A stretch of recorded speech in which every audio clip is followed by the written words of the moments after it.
শ্রাবণ ঘাড় কাত করে বলল, শাশুড়ি আম্মা, আমার শ্বশুরের কসম, আপনি বলবেন না যে আমি এসেছি। মাহিমা বেগম আর কোনো কথা বললেন না। কি আর বলবেন, এখানে শ্রাবণকে শুয়ে পড়তে বলে চলে গেলেন। শ্রাবণ বুঝে শুনেই এমন কথা বলেছে যে মাহিমা বেগম আর কোনো কথাই বলতে পারলেন না। শ্রাবণ রুমে ঢুকে দরজা লাগিয়ে দিয়ে দাঁড়ালো। হিয়া কাচুমাচু হয়ে শুয়ে আছে। শ্রাবণ এগিয়ে গিয়ে হিয়াকে ঘেঁষে শুয়ে জড়ানো গলায় বলল, বৌজান, ও বৌজান, আমার দিকে ঘোরো, একটু আদর করি। হিয়ার মাথা এমনি ঝিম মেরে আছে, আর এই মুহূর্তে শ্রাবণের কথাগুলো ভাবলো স্বপ্ন দেখছে। শ্রাবণ হিয়ার কোমরে সুড়সুড়ি দিল। হিয়া বিরক্ত হয়ে বলল, আম্মু, মাথা ব্যথা করছে, এমন করো না তো। শ্রাবণ হিয়ার পিঠে নাক ঘষতে ঘষতে বলল, উফ, কতদিন পরে বৌজান। হিয়ার মস্তিষ্কে কথাগুলো পৌঁছাতেই ও ধরফরিয়ে উঠে বসলো। শ্রাবণ ওর ওঠা দেখে ভয় পেয়ে নিজেও উঠে বসলো। হিয়া শ্রাবণকে সামনে দেখে জড়িয়ে ধরে কাঁদতে কাঁদতে বলল, আপনি কোথায় ছিলেন? কেউ আপনার খোঁজ দিতে পারছিল না কেন? মিরাজ নাকি আপনাকে তুলে নিয়ে গেছিল? শ্রাবণ হিয়াকে সোজা করে বলল, কেতো না তো, তোমার কান্না আমার সহ্য হয় না, জানো না? একদম কান্না করবে না, ফিরে এসেছি তো এখন। হিয়া চোখ মুছে শ্রাবণের গালে হাত রাখলো। শ্রাবণের কপালে ব্যান্ডেজ করা, সেটা এতক্ষণ খেয়ালই করেনি। মাথায় কি হয়েছে? বাড়ি মেরেছে নাকি? অনেক কেটেছে? একটু কেটেছে। অসুস্থ বোধ করছেন কি? শ্রাবণ সম্মতি জানিয়ে বলল, খুব অসুস্থ বোধ করছি। হিয়া বিছানা থেকে নামতে নামতে বলল, দাঁড়ান, আমি মাকে বলে ডাক্তার আনতে বলছি। শ্রাবণ হিয়ার হাত ধরে পুনরায় বিছানায় এনে বলল, ডাক্তার আনলেও ঠিক হবে না তো? কেন? ডাক্তার বলেছে বউয়ের কাছে থাকতে, তাহলেই নাকি ভালো হবে। হিয়া শ্রাবণের বুকে কিল মেরে বলল, সিরিয়াস কথা বলছি আর আপনি মজা করছেন। শ্রাবণ এক ঝটকায় হিয়াকে শুয়ে দিয়ে নিজে তার উপর শুয়ে বলল, চুপ, আর একটাও কথা বলো না। আজ আমি যা বলবো তাই হবে। আপনি তো অসুস্থ, তো বউ পেলে সুস্থ হব। কিন্তু আমি মাকে সকালে যা বলার বলবে, এখন অন্য কথা বলো। কি বলবো? হাসো একটু, কতদিন হাসি দেখি না। আর এই 2 দিনে তো মনে হয় আমার চিন্তায় হাসি চাঙ্গে উঠিয়ে দিয়েছ, এখন হাসো। হিয়ার শুকনো মুখে না চাইতেও হাসি ফুটে উঠল। শ্রাবণের নাকে নাক ঘষে বলল, অনেক ভয় পেয়ে গিয়েছিলাম, আর ভয় পেতে হবে না। 1 সপ্তাহ তোমার কাছেই থাকবো, ঘুরবো ফিরবো আর আদর করবো। আপনার মুখে কিচ্ছু আটকায় না, তাই না? শ্রাবণ হেসে বলল, না, একটু আটকায় না। আর পরের বউকে বলছি নাকি যে আটকাবে? আপনার সাথে কথায় পারা যাবে না। শ্রাবণ বলল, একদম চুপ, কোনো কথা না। পরদিন সকাল 7টা, তৌকির চৌধুরী আর সাবিহা চৌধুরী ড্রয়িং রুমে বসে পুলিশকে শ্রাবণের কথা বললেন।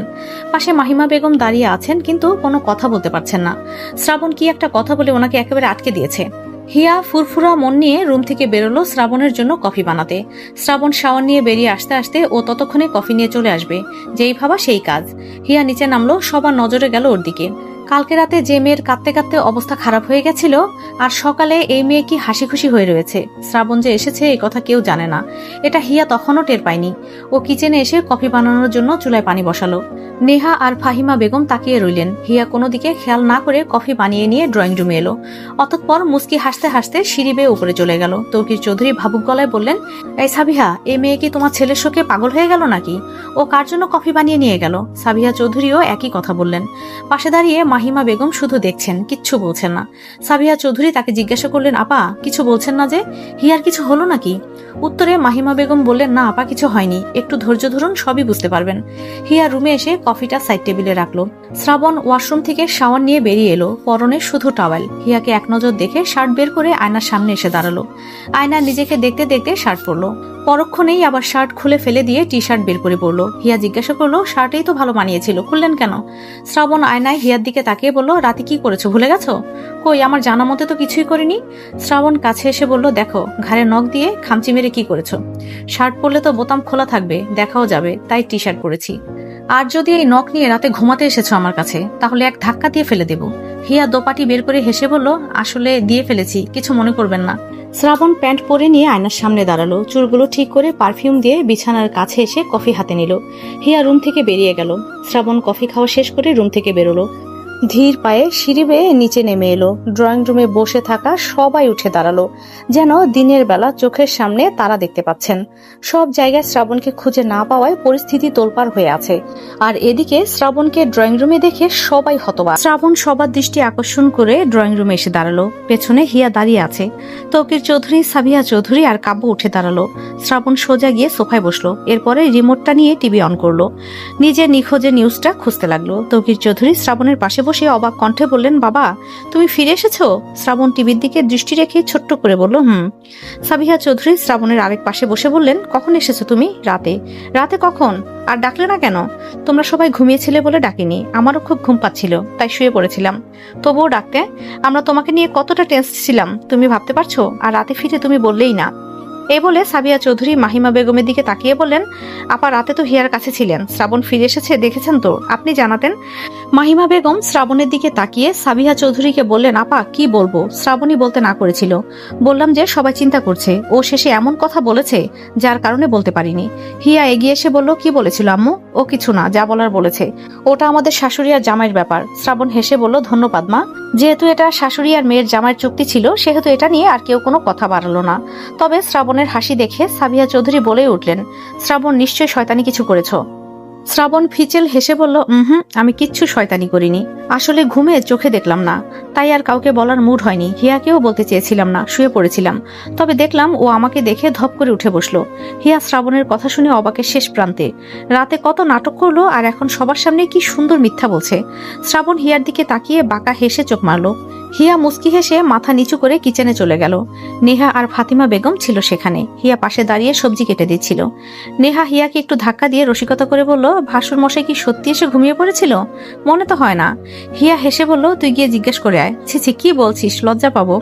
এদিকে টিভিতে আরো একটা নিউজ এলো, যেখানে বলছে চৌধুরী গ্রুপ অফ ইন্ডাস্ট্রির ওনার তাহসিস চৌধুরী শ্রাবণের নিখোঁজ হওয়ার পেছনে যার হাত রয়েছে সে আর কেউ নন, মনিরুল ইসলাম মনিরের একমাত্র ছেলে মিরাজ। আশা করা যায় পারিবারিক শত্রুতার জন্যই এমন করেছে। শ্রাবণ নিউজটা শুনে হাসছে, এদিকে বাড়ির সবাই শুনেও হতভম্ব। সাবিয়া চৌধুরী বলেই বসলেন, এই মিরাজের লজ্জা বলতে কিচ্ছু নেই, তবে এবার ভালো হয়েছে। থানা থেকে ফোন এলো, তৌকির চৌধুরী কাব্যকে নিয়ে চলে গেলেন বাইরে। সাবিয়া চৌধুরীও রেডি হয়ে চলে গেলেন। মাহিমা বেগম রুমে চলে গেলেন ব্যাগপত্র গোছাতে। শ্রাবণও যখন ফিরে এসেছে আর হামিদ শিকদারও বাড়িতে একা, তাই চলে যাবেন। ড্রয়িং রুমে তখন শ্রাবণ একা বসে টিভি দেখছিল। হিয়া, নেহা আর ফাহিমা বেগম কিচেনে। শ্রাবণ হিয়ার দিকে তাকিয়ে হাই তুলে বলল, বৌজান একটু এদিকে এসো না। হিয়া এগিয়ে এসে বলল, কি বলুন? কাছে এসো, একসাথে বসে থাকি। এখন না, কাজ আছে। কাজ পরে করবে, এখন এখানে আসো। হিয়া পুনরায় কিচেনের দিকে চলে যেতে যেতে বলল, পারবো না, এখন আসতে বলেছি, আসো। পারবো না। শ্রাবণ নাটকীয় ভঙ্গিতে বলে উঠল, উফ কি বুকে ব্যথা বেড়ে গেল নাকি? উফ কি যে ব্যথা করছে। হিয়া পেছনে ফিরে তাকালো, তারপর আবারও ফিরে এলো শ্রাবণের কাছে। বলল, বুকে ব্যথা করছে? শ্রাবণ মাথাটা হালকা উপর নিচ নাড়িয়ে বলল, খুব ব্যথা করছে। হাত দিয়ে দেখো কেমন ধুকধুক শব্দ হচ্ছে। হিয়া চিন্তিত হয়ে হাতটা শ্রাবণের বুকে রাখতেই শ্রাবণ ওর হাত খপ করে ধরে পাশে বসিয়ে নিল, আর এমনভাবে আষ্টে পৃষ্ঠে জড়িয়ে ধরে বসে রইল হিয়ার ছুটে যাওয়ার সাধ্য নেই। শ্রাবণ বলল, ভালোই ভালোই বলেছিলাম না, এলে না, এখন বলো পারবো না? ছাড়ুন, আমি এখন বসে টিভি দেখবো না, না দেখলেও বসে থাকতে হবে। পারবো না। কিচেন থেকে ফাহিমা বেগম হিয়াকে বললেন, হিয়া বসেই থাকো না। হিয়া গলা উঁচিয়ে বলল, কেন শুধু শুধু বসে থাকতে যাব বলুন তো? ওনার খেয়ে দিয়ে কাজ নেই, অসময়ে টিভি দেখবে। এমনি রাতে কত নাটক করলো। শ্রাবণ হিয়ার কোমরে চিমটি মেরে আস্তে করে বলল, ভালো করে বসবে কি নাকি তুলে আছাড় মারবো? আছাড় পরে মারবেন, এখন বলুন মাকে রাতে কি বলেছিলেন? শ্রাবণ হিয়ার কানের কাছে আস্তে করে বলল, শাশুড়ি আমাকে বলেছিলাম শ্বশুরের কসম আপনি কাউকে বলবেন না যে আমি এসেছি। এই শুনে হিয়া ফ্যালফ্যাল করে তাকিয়ে রইল, কথা বলার ভাষাও পেল না। কোনো মেয়ের জামাই কি শাশুড়িকে এমন কসম দিতে পারে? ওর জানা ছিল না। হিয়া শেষে ফিক করে হেসেই দিল। শ্রাবণ রয়ে শয়ে বসে হিয়ার কাঁধে হাত রাখলো। মিনিট দুয়েক পরে শ্রাবণ হিয়ার গালে চুমু খেয়ে বলল, রুমে চলো না, একটা সিরিয়াস কথা বলবো। এখানেই বলুন। না, রুমে চলো, এখানে ফিরে আসবে না, সবাই শুনে নেবে। কেউ শুনবে না, ওরা কিচেনে কাজ করছে। শ্রাবণের ফোনটা বেজে উঠল। ও ফোনটা নিয়ে উঠে যাওয়ার আগে নেহাকে বলে গেল, নেহা একটু ওপরে আসো তো, একটা কাজ আছে। আসছি ভাইয়া। হিয়া হাফ ছেড়ে কিচেনে চলে এলো আর নেহা চলে গেল। শ্রাবণের রুমে এসে বলল, হ্যাঁ ভাইয়া বলুন। নেহা অস্থির পায়ে শ্রাবণের রুম থেকে বেরিয়ে গেল। নিচে এসে হিয়াকে বলল, হিয়া ভাইয়া তোকে ওপরে যেতে বলেছে, তার বুকে নাকি ব্যথা বেড়েছে। হিয়া হেয়ালি করে বলল, সব আমাকে রুমে নেওয়ার ধান্দা, যাবো না বলছি যাবই না। আরে সত্যি বুকে ব্যথা করছে, মিথ্যে কথা। একটু আগেও তো বললো তখন তো ব্যথা ছিল না।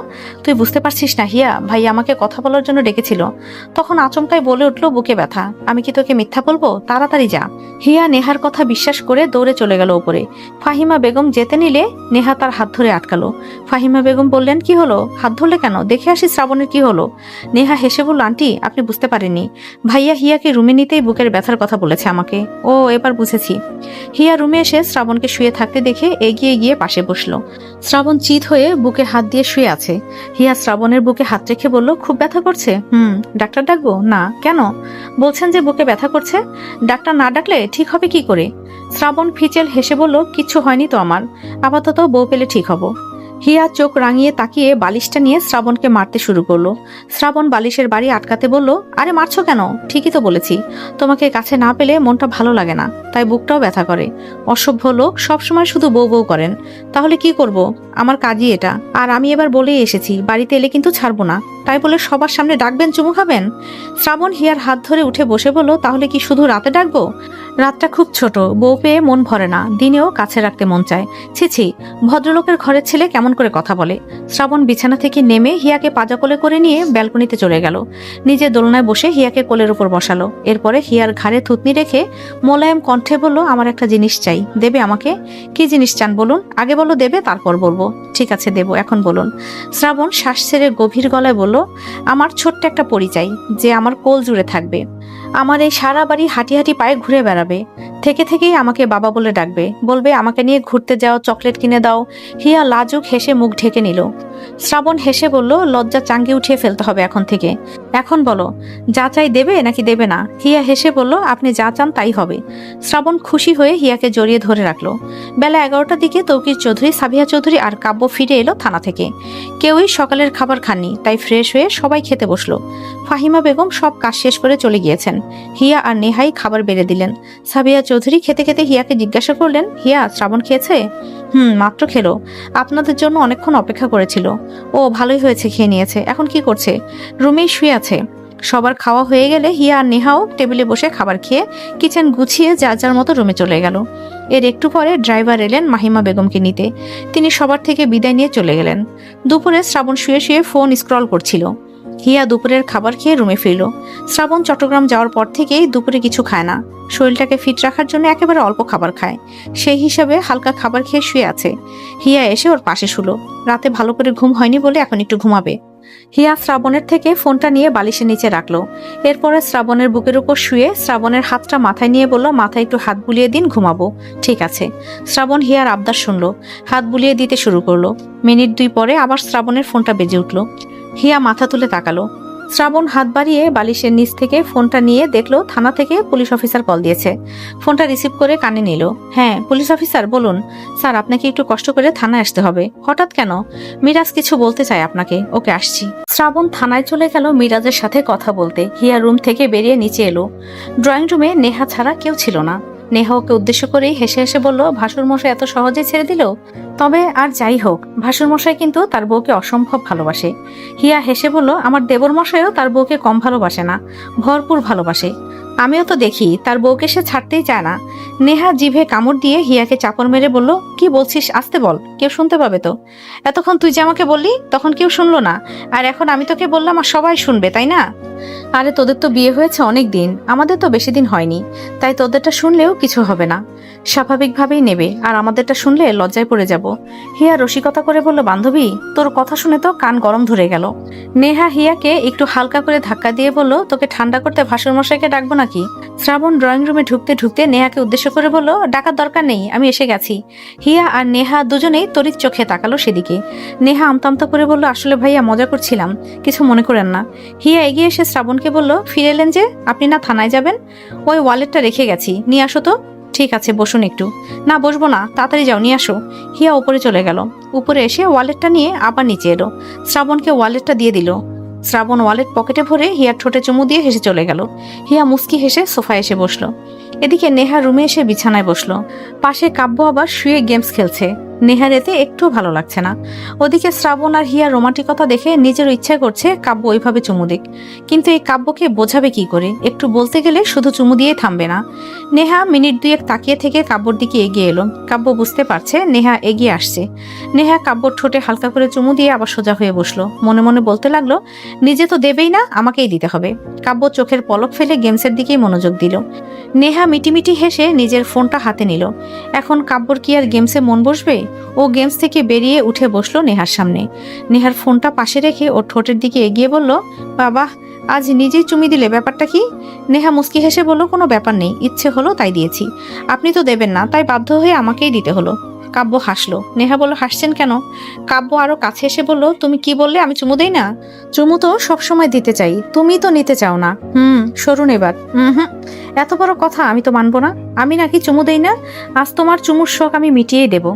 শ্রাবণ মিরাজের সাথে কথা বলছে একটু প্রাইভেট ভাবেই। এক পর্যায়ে এসে মিরাজ বলল, আচ্ছা ভাই, এবারের মতো ছেড়ে দে, বিশ্বাস কর এর পরের বার আর কোনো ক্ষতি করার চেষ্টা করব না। শ্রাবণ মাথা নাড়িয়ে বলল, তোকে ছেড়ে দেব না। ধর এবার ছেড়ে দিলাম, অ্যান্ড তুই আবারও আমার ক্ষতি করলি তখন? বিশ্বাস কর তোর দিকে তাকাবো না, আমি বাইরের দেশে চলে যাব, আগে যেখানে ছিলাম সেখানেই চলে যাব। শ্রাবণ কি যেন ভেবে বলল, আচ্ছা তোর বউ কই, এলো না যে? আরে ভুলেই গিয়েছিলাম, তুই তো বিয়েই করিসনি। মিরাজ তড়িৎ চোখে শ্রাবণের দিকে তাকিয়ে বলল, তুই কি করে জানলি? শ্রাবণ অবাক কণ্ঠে বলল, আরে সত্যিই তো, আমি কি করে জানলাম, আমি আরো কিছু জানি। মিরাজ নিচু গলায় বলল, বিশ্বাস কর ভাই, ঈশা মারা যাওয়ার পরে আর কোনো মেয়ের দিকে ফিরেও তাকায়নি। শ্রাবণ বাঁকা হেসে বলল, তাহলে রিয়ার দিকে কেমন করে তাকালি? ওকে আমি ভালোবাসি। শ্রাবণ তাচ্ছিল্য ভরা হাসি দিয়ে বলল, ওরে সতী পুরুষ রে, সত্যি ভালোবাসি। ঈশাকে ভালোবেসেছিলাম, জোর করে তোর থেকে ছিনিয়ে নিয়ে বিয়েও করেছিলাম, কিন্তু ও তো আমার রইল না, ও তোকে ভালোবাসতো, আমাকে না। বিয়ের পর বলেছিলাম তোমাকে ডিভোর্স দিয়ে দেব, তুমি শ্রাবণের কাছেই ফিরে যেও। এরপরে ওর একটু একটু করে রোগ হলো, শেষে আমাকেই ছেড়ে চলে গেল। একটা কথা কি, আল্লাহকে আমার ভাগ্যেই রাখেননি। শ্রাবণ ভুরু উঠিয়ে বলল, এখন কি চাস? উত্তরে মিরাজ বলল, এখন ভাই তোর হাতে ধরছি, এমনকি পায়েও ধরছি, প্লিজ ভাই ছেড়ে দে। আমি রিয়াকে নিয়ে অনেক দূরে চলে যাব, তোদের মাঝখানে আসবো না। শ্রাবণ বাঁকা হেসে বলল, রিয়ার বাবা মা, আমার ফুপ্পি তোর সম্পর্কে জানার পরও তোকে মেনে নেবে? কি করে? মানতে চায়নি, পরে মেনে নিতে বাধ্য হয়েছে। কেন? মিরাজ মাথাটা নিচু করে বলল, রিয়াকে বিয়ে করে ফেলেছিলাম অনেক আগেই, এখন ওর পেটে আমার সন্তান আছে। শ্রাবণ অবাক কণ্ঠে বলল, ওরে শালা, তুই তো দেখি অনেক দূর চলে গেছিস। না, তোকে তো ছেড়ে দেব না, তোকে এবার জেলের ভাত খাইয়ে ছাড়বো। মিরাজ শ্রাবণের পায়ের কাছে এসে বসলো, চোখ দিয়ে আপনা আপনি জল পড়ছে। যদি একবার কোর্টে নিয়ে যায় ওকে, না হলেও কয়েক বছরে জেল হবে, এর থেকে বেশিও হতে পারে, যেহেতু একজন নামকরা মানুষের ক্ষতি করতে চেয়েছিল, আর এখন সব ভুল বুঝতে পেরে মাপ চাইছে। ও রিয়াকে বিয়ে করেছে, রিয়ার গর্ভে ওরই সন্তান, ওর রক্ত, মায়া হচ্ছে ভীষণ। মিরাজ প্রায় কেঁদেই দিল শ্রাবণের পা ধরে, ভাঙা গলায় বলল, জানিস, আজ আমার কাছে মনে হচ্ছে আমার চেয়ে অসহায় কেউ নেই। আমি যদি এখন জেলে যাই, তাহলে আমি আমার সন্তানের থেকে দূরে চলে যাব, সেই দুঃখের কোনো কুল কিনারা থাকবে না রে। আমি আমার মুক্তি তোর কাছে ভিক্ষা চাই, বিশ্বাস কর আমি আর তোর সীমানাও আসবো না। শ্রাবণ শক্ত গলায় বলল, যা বলছিস সত্যি তো? তোর কি বিশ্বাস হচ্ছে না? আমি না হয় রিয়াকে বিয়ের ব্যাপারে নিয়ে মিথ্যা কথা বলতে পারি, কিন্তু সন্তান নিয়ে কেমন করে মিথ্যা বলবো? ওপরে ওই আল্লাহ আছে তো, একটু তো ভয় আছেই। আর তুই রিয়াকে কল দিয়ে জিজ্ঞাসা কর আমি মিথ্যা বলছি কিনা। শ্রাবণ মিরাজকে পা থেকে ছাড়িয়ে উঠে বসতে বলল। মিরাজ বসলো। শ্রাবণ পুলিশ অফিসারকে ডাকলো, সে এসে বলল, কোনো সমস্যা হয়েছে স্যার?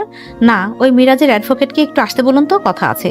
আর ওর বাবাকে কল দিয়ে আসতে বলুন। জি স্যার, বলছি। পুলিশ অফিসার তৎক্ষণাৎ তাদের দুজনকে কল দিল। তারা এলো, মিরাজকে পুলিশ অফিসারের কেবিনে আনা হলো। সাথে শ্রাবণ, মনির সাহেব আর মিরাজের অ্যাডভোকেট রয়েছেন। তৌকির চৌধুরীও এলেন। শ্রাবণ লিখিত একটা চুক্তি করে রাখলো, যেখানে লেখা আছে মিরাজ যদি এরপরে কোনো রকম ক্ষতি করার চেষ্টা করে, তাহলে কোনো রকম ছাড় দেওয়া হবে না। সব ঝামেলা শেষ দিয়ে তৌকির চৌধুরী আর শ্রাবণ থানা থেকে বের হলো। পেছন থেকে মিরাজ আর মনির সাহেব শ্রাবণকে ডাকলো। শ্রাবণ ওর বাবাকে বলল, বাবা গাড়িতে গিয়ে বসো, আমি আসছি। এসো। মনির সাহেব শ্রাবণের কাছে দাঁড়ালো। কেমন একটা অনুশোচনা হচ্ছে। তিনি খানিকটা নিচুই হলেন, বললেন, শ্রাবণ, তোমাকে ধন্যবাদ দিলেও কম হবে, তুমি ভাবতে পারছো না ঠিক কতটা উপকার তুমি করলে। দোষ আমার ছেলেরই, এর কোনো মাফ হতো না, তুমি যে ওকে মাফ করে দিলে এই অনেক পাওনা। শ্রাবণ হেসে বলল, আশা রইল পরের বার যেন এরকম না হয়। মনির সাহেব মাথা নাড়িয়ে বললেন, না না, হবে না, এই সপ্তাহেই ওকে আর রিয়াকে দেশের বাইরে পাঠিয়ে দেব। দুজনে যখন বিয়ে করেছে, আলাদা জায়গায় গিয়ে সংসারও করতে পারবে, সবকিছু স্বাভাবিক হলে দেশে আনবো। শ্রাবণ বলল, ঠিক বলেছেন, তাহলে ভালো থাকবেন, সুস্থ থাকবেন, আসি।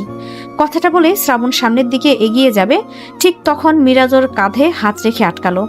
অতঃপর জড়িয়ে ধরে বলল, অনেক অনেক ভালো থাক তুই, তুই আরো ওপরে এগিয়ে যা, দোয়া করি আল্লাহ তোকে ভালো করুক, তুই অনেক অনেক দূর এগিয়ে যা। শ্রাবণ মিরাজের পিঠে হাত রেখে বলল, দোয়া করিস, আর রিয়াকে কষ্ট দিস না ভাই, আমারই কিন্তু ফুফাতো বোন, না হলে কিন্তু খবর আছে। না, কষ্ট দেব না, অনেক ভালো রাখবো। আচ্ছা তাহলে যা, পরে দেখা হবে ইনশাল্লাহ, ভালো থাকিস, বউ সন্তান ভালো রাখবি, বাকিটা আল্লাহ ভরসা। তুইও ভালো থাকিস। দুজনে কথা বলে চলে এলো। শ্রাবণ গাড়ির কাছে এসে দেখলো ড্রাইভিং সিটে তৌকির চৌধুরী বসে আছেন। তিনি শ্রাবণকে দেখে বললেন, চাবি দাও, আজ আমি ড্রাইভ করে তোমাকে বাড়িতে নিয়ে যাব। আচ্ছা এই নাও। শ্রাবণ চাবি দিয়ে পাশের সিটে এসে বসলো। আধা ঘন্টা পর বাড়িতে এলো দুজনেই একসাথে ড্রয়িং রুমে ঢুকলো। হিয়া আর সাবিহা চৌধুরী বসেছিল সোফায়। তৌকির চৌধুরী ওপরে যেতে যেতে সাবিহা চৌধুরীকে ডেকে বললেন রুমে আসতে।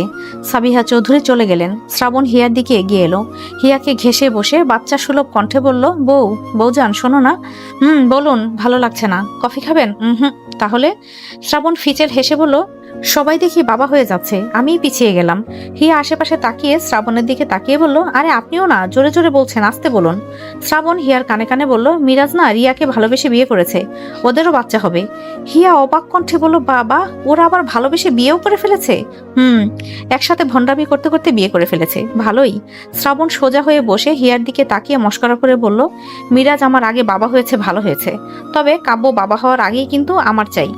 হিয়া চোখ বড় বড় করে তাকিয়ে বলল, ছিছি, কেউ শুনলে কি বলবে বলুন তো? রুমে গিয়েও তো বলতে পারেন। শ্রাবণ বাঁকা হেসে বলল, তাহলে চলো প্রস্তুতি নেওয়া যাক। হিয়া পাশ থেকে কুশনটা নিয়ে শ্রাবণকে মারতে শুরু করলো। শ্রাবণও পাশ থেকে কুশন নিল। দুজনের মধ্যে হাড্ডাহাড্ডি লড়াই চলছে। সাবিয়া চৌধুরী ওপর থেকে ওদের এমন অবস্থা দেখে একটু তাড়াতাড়ি সিঁড়ি বেয়ে নিচে নামলেন। দুজনের হাত থেকে কুশনটা নিয়ে নিলেন আর বললেন, আল্লাহ, তোমাদেরকে কে দেখে বলবে তোমরা স্বামী স্ত্রী? এই ঝগড়া আবার এই মিল দেখা যায়, আর মাঝখান থেকে এমন ঝগড়া করে ভয় পাইয়ে দাও। হিয়া সাবিয়া চৌধুরী পাশে এসে বলল, আমি কি ঝগড়া করতে চাই? আপনার ছেলেই তো। শ্রাবণ উঠে দাঁড়িয়ে বলল, কি করেছে তার ছেলে? তার ছেলে ভালো কথা বললে ঝগড়া করতে মন চায়। সাবিয়া চৌধুরী দুজনকে উদ্দেশ্য করে বললেন, আর একটা কথাও হবে না। শ্রাবণ, হিয়াকে নিয়ে ওপরে যাও। হিয়া শ্রাবণের আগে সিঁড়ির দিকে যেতে যেতে বলল, সবসময় ঝগড়ায় জিতে যাবে, থাকবো না, কালকেই বাপের বাসে চলে যাব। শ্রাবণ ওর পেছন পেছন সিঁড়ি দিয়ে উঠতে উঠতে বলল, যেখানেই যাও আমার জিনিস দিয়ে তারপর যাবে, আমি যা চাই তা আমার লাগবে, মানে লাগবেই। হিয়া পেছনে ফিরে শ্রাবণের দিকে এসে ওকে টানতে টানতে নিয়ে গেল। নিচেই ওর শাশুড়ি আছে। শ্রাবণকে রেখে গেলে না জানি আবার কি ঠোঁটকাটা কথা বলে ফেলে। শ্রাবণ হিয়ার সাথে সাথে যেতে যেতে বিড়বিড় করতে করতে বলল, সবাই বাবা হয়ে যাচ্ছে, আমার কি ইচ্ছা করে না? কাব্যর আগে এবার আমাকে বাবা হতে হবে। হিয়া পেছনে ফিরে বলল, ঠিক আছে, আপনি ওর আগে বাবা হবেন। এখন রুমে তো চলুন। শ্রাবণ হেসে বলল, হ্যাঁ চলো বৌজান। তৌকির চৌধুরী এতদিন পরে শ্রাবণকে বাড়িতে পেয়ে একটু আনন্দিত। ভাবলেন আজ রাতে দুই ছেলেকে নিয়ে একটু আড্ডা হলে ভালো হয়। রাত তখন 7:30। রাতের খাবার খাওয়ার পর শ্রাবণ হিয়াকে নিয়ে রুমে ফিরল, আর কাব্য নেহাকে নিয়ে। হিয়া ড্রেসিং টেবিলটা গোছাতে গোছাতে শ্রাবণকে বলল, আচ্ছা চলুন না একটু বাড়ি থেকে ঘুরে আসি, আম্মু বলছিল আপনাকে যেতে। শ্রাবণ বাচ্চাদের মতো করে বলল, আমার জিনিস না পাওয়া পর্যন্ত আমি কোথাও যাব না। হিয়া পেছনে ফিরে বলল, না, আপনি তো ভারী জেদি লোক, আপনি যা চান তা তো হবেই ইনশাল্লাহ, সময় দেবেন তো? শ্রাবণ গা ছাড়া ভাব নিয়ে বলল, আমি কিচ্ছু জানি না, সময় লাগবে লাগুক, সমস্যা নেই, তবে এর আগে কোথাও যাব না, আমার বাড়িতেই থাকবে তুমি। হিয়া কোমরে হাত রেখে বলল, ঠিক আছে, আমিও আপনাকে কোথাও যেতে দেব না, অফিসেও যাবেন না, যেদিন বাচ্চা হবে সেদিন বাচ্চা নিয়ে অফিসে যাবেন। শ্রাবণ ফিক করে হেসে দিল, সাথে হিয়াও হেসে দিল। শ্রাবণ এসে হিয়াকে ধরে বলল, তবে তাই হোক। এদিকে কাব্য বাইরে যাওয়ার জন্য কাভার থেকে জামা কাপড় বের করছিল। একটা টি শার্ট চুজ করলো, কিন্তু সেটা আবার আয়রন করা ছিল না। নেহাকে ডাকলো। নেহা ওয়াশরুম থেকে বেরিয়ে বলল, কি হয়েছে? এই শার্টটা আয়রন করে দাও তো। নেহা এগিয়ে এসে শার্টটা নিয়ে আয়রন করে দিল। কাব্য শার্টটা পরে ফোনটা আর ওয়ালেটটা নিয়ে বলল, পড়াশোনা শেষ করে ঘুমিয়ে পড়ো, আমার ফিরতে রাত হবে। কোথায় যাচ্ছেন এখন? বন্ধুদের সাথে দেখা করতে। নেহা এগিয়ে এসে একটু শক্ত গলায় বলল, কয়টা বাজে এখন? কাব্য ফোনটা দেখে বলল, 8টা, 9টার মধ্যে বাড়িতে ফিরে আসবেন। কাব্য ভুরুকুসকে বলল, কি মানে? কি মানে মানে করছেন? এখন 8টা বাজে, আপনি 9টার মধ্যে বাড়িতে চলে আসবেন। এর থেকে 1 মিনিট দেরি হলে এই রুম লক করে ঘুমিয়ে পড়বো। কাব্য ভ্যাবাচাকা খেয়ে তাকিয়ে রইল। নেহা আদেশ সুরে বলল, এখন আর আপনি সিঙ্গেল নন যে যখন খুশি তখন ঘরে ঢুকবেন, এখন আপনার বউ আছে, তাড়াতাড়ি ফিরতে হবে। কাব্য ঠান্ডা মেজাজে বলল, আচ্ছা ফিরবো, মনে থাকে যেন 9টার বেশি বাজে না যেন। ওকে। কাব্য ঘাড়ে হাত রেখে বিড়বিড় করে বলল, আগেই ভালো ছিলাম, বিয়ে করে তো দেখি স্বাধীনতা সব চাঙ্গে উঠেছে। নেহা কপাল কুঁচকে বলল, কি বললেন? না কিছু না, থাকো, 9টার ভেতরেই ফিরে আসবো। কাব্য চলে গেল। ওর যাওয়ার পরে নেহা নিজেই হেসে উঠল। এখন বাজে রাত 10টা। কাব্য আরো 10-20 মিনিট আগেই বাড়িতে ফিরে রুমে এসে শুয়ে আছে। নেহা স্টাডি টেবিলে পড়ছে। একসময় নক করলেন তৌকির চৌধুরী। কাব্য বিছানা ছেড়ে দরজা খুলে দিয়ে বলল, বাবা ভেতরে আসো। না, ভেতরে যাব না, তোমাকে একটা কথা বলতে এসেছি। হ্যাঁ বলো। একটু পর এসো তো, স্পেশাল আড্ডা হবে আজকে। ঠিক আছে, সাথে শ্রাবণকেও ডেকে নিয়ে এসো, 3 জনে মিলেই আড্ডা হবে। ঠিক আছে। তৌকির চৌধুরী চলে গেলেন। কাব্য ফোনের দিকে তাকিয়ে দরজাটা চাপিয়ে দিল। নেহা জিজ্ঞাসা করলো, বাবা কি বলেন? কাব্য ফোন দেখার তালে তালে বলে দিল, ড্রিঙ্কসের আড্ডা হবে। নেহা কপাল কুঁচকে তাকিয়ে বলল, কিসের আড্ডা? কাব্য অন্যদিকে ফিরে জিভে কামড় দিয়ে বলল, ও কিছু না, তুমি বুঝবে না, বাবা ভাইয়া আর আমি আজকে একসাথে বসে কথা বলবো, আড্ডা দেবো, সেটাই বলছিলাম। ও, আর কিছু নয় তো? কাব্য মাথা নেড়ে বলল, না, শুধু কথাই বলবো, আর কিছু না। শ্রাবণ ড্রয়িং রুমের থেকে রুমে এসে কাবার তন্ন তন্ন করে কিছু একটা খুঁজছিল। হিয়া পড়তে বসেছিল। কিছুক্ষণ যাওয়ার পর ওর নজর এলো। শ্রাবণ ততক্ষণে কাবার পুরো এলোমেলো করে ফেলেছে। হিয়া রেগে গিয়ে এগিয়ে এসে বলল, কি খুঁজছেন বলুন তো? সব জিনিস এভাবে এলোমেলো করছেন কেন? শ্রাবণ হেয়ালি করে বলল, ওই খুঁজছি কিছু একটা। কি, আমাকে বলুন। একটা ছোট্ট বক্স, কালকে রেখেছি। কতটুকু বক্স? আরে রিং বক্স। রিং? হিয়া সামনে দাঁড়িয়ে শক্ত কণ্ঠে জিজ্ঞাসা করলো, কিসের রিং? কার জন্য কিনেছেন? আর লুকিয়ে রেখেছিলেন কেন? শ্রাবণ কয়েক সেকেন্ড তাকিয়ে থেকে কোমরে হাত রেখে বলল, দেখেছো কিনা তাই বলো। হিয়া সেই কথার কোনো পাত্তা না দিয়ে স্টাডি টেবিলের দিকে যেতে যেতে বলল, বলবো না। শ্রাবণ কি যেন ভেবে সাথে সাথে হিয়ার হাতের দিকে তাকালো। ওর হাতে রিংটা জ্বলজ্বল করছে। শ্রাবণেরও আর বুঝতে বাকি নেই রিংটা কোথায়। ও এগিয়ে এসে দাঁড়ালো। হিয়া চেয়ারে এসে বলল, কি হলো, কথা বলছেন না কেন? কার জন্য রিং কিনেছেন? শ্রাবণ কোনো কথা না বলে ঝুঁকে হিয়ার ঠোঁটে ঠোঁট মিশিয়ে নিল। হিয়া শ্রাবণকে সরিয়ে দিতে চেয়েও পারল না। অতঃপর হিয়া শান্ত হয়ে শ্রাবণের ঘাড়ে হাত রাখলো। কিছুক্ষণ পর শ্রাবণ হিয়াকে ছেড়ে দিল। এরপরে হিয়ার ঠোঁটে আলতো করে আঙুল ছুঁয়ে হেসে বলল, আমার আবার রিংটা নিয়ে বেশি মাথা ব্যথা নেই। যার জন্য এনেছি সে রিংটা নিজেই হাতে পড়ে আছে, কিন্তু আমি পরিয়ে দিলে একটু স্পেশাল হতো। হিয়া মুস্কি হেসে বসে থেকেই শ্রাবণকে জড়িয়ে ধরলো। রাত তখন অনেকটাই। বাপ ছেলেরা ছাদেই আড্ডা দিল। শেষে তৌকির চৌধুরী শ্রাবণ আর কাব্যকে শুয়ে পড়তে বলে নিজেও রুমে চলে গেলেন। ড্রিঙ্কস খেয়ে কাব্যর চোখ দুটো লাল হয়ে গেছে। আর শ্রাবণ খায়নি বললেই চলে, অল্প একটু খেয়েছে। তার আবার ঘরে বউ আছে, বউয়ের ভয়ে খায়নি। কাব্যর অত চিন্তা নেই, নেহা অতক্ষণে ঘুমিয়ে গেছে হয়তো। ও কোনো রকম ঘরে গিয়ে বিছানাটা খুঁজে শুয়ে পড়বে। এরপরে এক ঘুমে সকাল হবে। শ্রাবণ উঠে দাঁড়িয়ে কাব্যকে বলল, তাহলে চল। কাব্য কোনো রকমে উঠে দাঁড়ালো, দুলতে দুলতে যেতে নিল। যা দেখে শ্রাবণ ওকে ধরে নিয়ে নিচে এলো। কাব্যর এমন অবস্থা হয়েছে যেন ছেড়ে দিলেই পড়ে যাবে। ওর বাবা ওকে ড্রিঙ্কস করতে বলেছে বলে এত ড্রিঙ্কস করবে তা শ্রাবণ কল্পনাতেও ছিল না। শ্রাবণ শুধু ওকে দেখেই যাচ্ছে, কালকে যখন এই নেশার ঘোর কাটবে তখন বকবে। এখন আপাতত রুমে গিয়ে শুয়ে দিতে পারলেই হয়।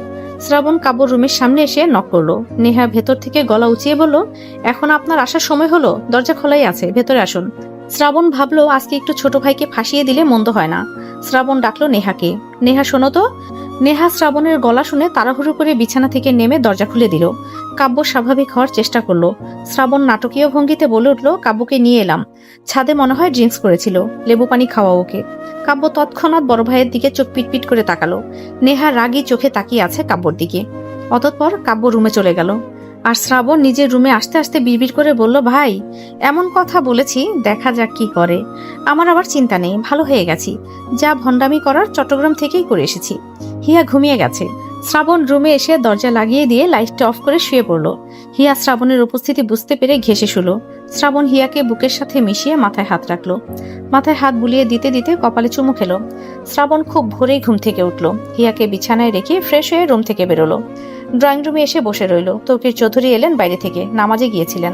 তিনি শ্রাবণের কাছে এসে বসতে গিয়ে আবার উঠে দাঁড়ালেন। শ্রাবণ বলল, বসো। না, একটু রুম থেকে আসছি।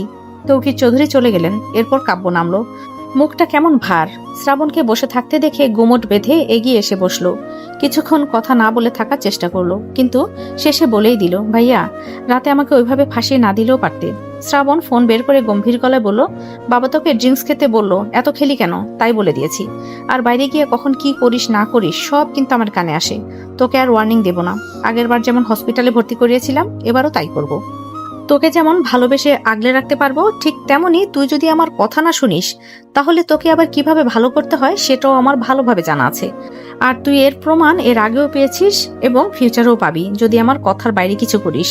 কাব্য মাথা নাড়িয়ে বলল, ঠিক আছে, আর হবে না, এবারই লাস্ট ছিল। প্রতিদিনের মতো আজও একই সময়ে ফাহিমা বেগম এলেন। শুরুতেই সামনে শ্রাবণ আর কাব্যকে দেখে খুব তাড়াহুড়ো করে কিচেনে গেলেন। এরপরে দুজনের জন্য কফি বানিয়ে নিয়ে এলেন। সাবিহা চৌধুরী নিচে এলেন, সাথে নেহাও। শ্রাবণ অপেক্ষা করছে হিয়ার জন্য, কখন তা শরবতওয়ালি নামবে। দেখতে দেখতে বেশ অনেকদিন সময়ই পেরিয়ে গেল। শ্রাবণেরও কাজের চাপ বেড়েছে। কাব্য অফিস সংক্রান্ত টুকটাক কাজ শিখে যাচ্ছে। সাথে তৌকির চৌধুরী আর সাবিহা চৌধুরী তো আছেনই। 15 দিন হলো শ্রাবণ হিয়াকে ওর বাড়িতে রেখে এসেছে। সাথে নেহাও নিজের বাড়িতে চলে গেছে। দুজনেরই কলেজে পরীক্ষা চলছে, সেজন্যই ওদের যাওয়া। তো আজ দুপুরে হিয়া শ্রাবণকে কল দিচ্ছিল লাঞ্চ করেছে কিনা শুনতে, কিন্তু শ্রাবণ ব্যস্ত থাকার কারণে ধরতেই পারেনি। মূলত ফোনটা নিজের কেবিনে রেখে মিটিং রুমে ছিল। হিয়া বুদ্ধি করে রনিকে কল দিল। শ্রাবণকে যখন ফোনে না পায় তখন রনির থেকে খবর নেয়। আজ এর ব্যতিক্রম হলো না। রনি কল ধরে সালাম দিল। হিয়া সালামের উত্তর দিয়ে বলল, আপনার স্যার কোথায়? স্যার মিটিং রুমে। ও, সে বের হবে কখন? সময় লাগবে ম্যাডাম, গুরুত্বপূর্ণ মিটিং তো। ও আচ্ছা, মিটিং শেষ হলে তাকে খেয়ে নিতে বলবেন। ঠিক আছে ম্যাডাম। হিয়া কল কাটতে যাবে, ঠিক তখনই রনি বলল, ম্যাডাম ম্যাডাম শুনুন। বলুন। ম্যাডাম, স্যার যদি জিজ্ঞাসা করে আপনি খেয়েছেন কিনা, তখন কি বলবো? হিয়া শ্বাস ছেড়ে গম্ভীর গলায় বলল, বলবেন ম্যাডাম খাইনি, ম্যাডামের খেতে ভালো লাগে না। রনি কপাল কোসকালো। হিয়া ততক্ষণে কলটা কেটে দিয়ে বিড়বিড় করে বলল, একটু কল দেবে তারও সময় নাই, সারাক্ষণ শুধু কাজ আর কাজ করবে, থাকুক কাজ নিয়ে। আমিও আর কল দেব না, আর কল দিলেও ধরবো না, যাবো না ওই বাড়িতে। মাহিমা বেগম রুমে ঢুকতে ঢুকতে বললেন, কাকে বকছি সেভাবে? তোমাদের জামাইকে। কেন, সে আবার কি করলো? সে আর কি করবে, কিচ্ছু করেনি। ওইভাবে বলছিস কেন, ভালো করে বল। হিয়া উঠে দাঁড়িয়ে বলল, সে কি জানে না দুপুরে আমি কল দেই? এতই কাজের ব্যস্ততা যে আমার কলটাও ধরবে না, থাকুক ওনার কাজ নিয়ে। আমিও আর কল দিব না, আর যাবো না ওই বাড়িতে। মাহিমা বেগম বললেন, আজগুবি কথা বাদ দিয়ে খেতে চল। হিয়া অন্যদিকে ফিরে বলল, খাবো না। মাহিমা বেগম রেগে গেলেন। মেয়েটা এসেছে থেকে ঠিকমতো খাচ্ছে না, যা তার মোটেও পছন্দ হচ্ছে না বললেই চলে। তিনি আদেশ করে বললেন, কেন খাবি না, এখনই চল। সকালেও কিন্তু তেমন কিছু খাসনি। হিয়া নাক মুখ কুচকে নিয়ে বলল, ভালো লাগে না খেতে। এভাবে খেলে শরীরে শক্তি পাবি? খেয়ে দে শরীরটাকে তো অন্তত ফিট রাখবি। তবুও ভালো লাগে না খেতে, যাও। আমি গেলাম। আর তুই যদি 2 মিনিটে খাবার টেবিলে না আসিস, তাহলে শ্রাবণকে বলে ওই বাড়িতে পাঠিয়ে দেব। যে মেয়ে খাবে না তার জায়গা এই বাড়িতে নেই। হিয়া বিছানায় বসে বলল, আমি তোমার বাড়ি থাকি না, আমি আমার বাড়ি থাকি, বুঝেছো? বুঝেছি, তাড়াতাড়ি খেতে আয়। খাবো না। মাহিমা বেগম আর কথা বাড়ালেন না, খাবার বেড়ে নিয়ে এলেন। হিয়া তা দেখে ঘুরে বসে মোবাইল স্ক্রল করতে থাকলো। মাহিমা বেগম ভাত মাখিয়ে হিয়ার মুখের সামনে প্রথম ভাতের লোকমা দিতেই হিয়া অনীহা জানালো। মাহিমা বেগম চোখ পাকিয়ে তাকালেন।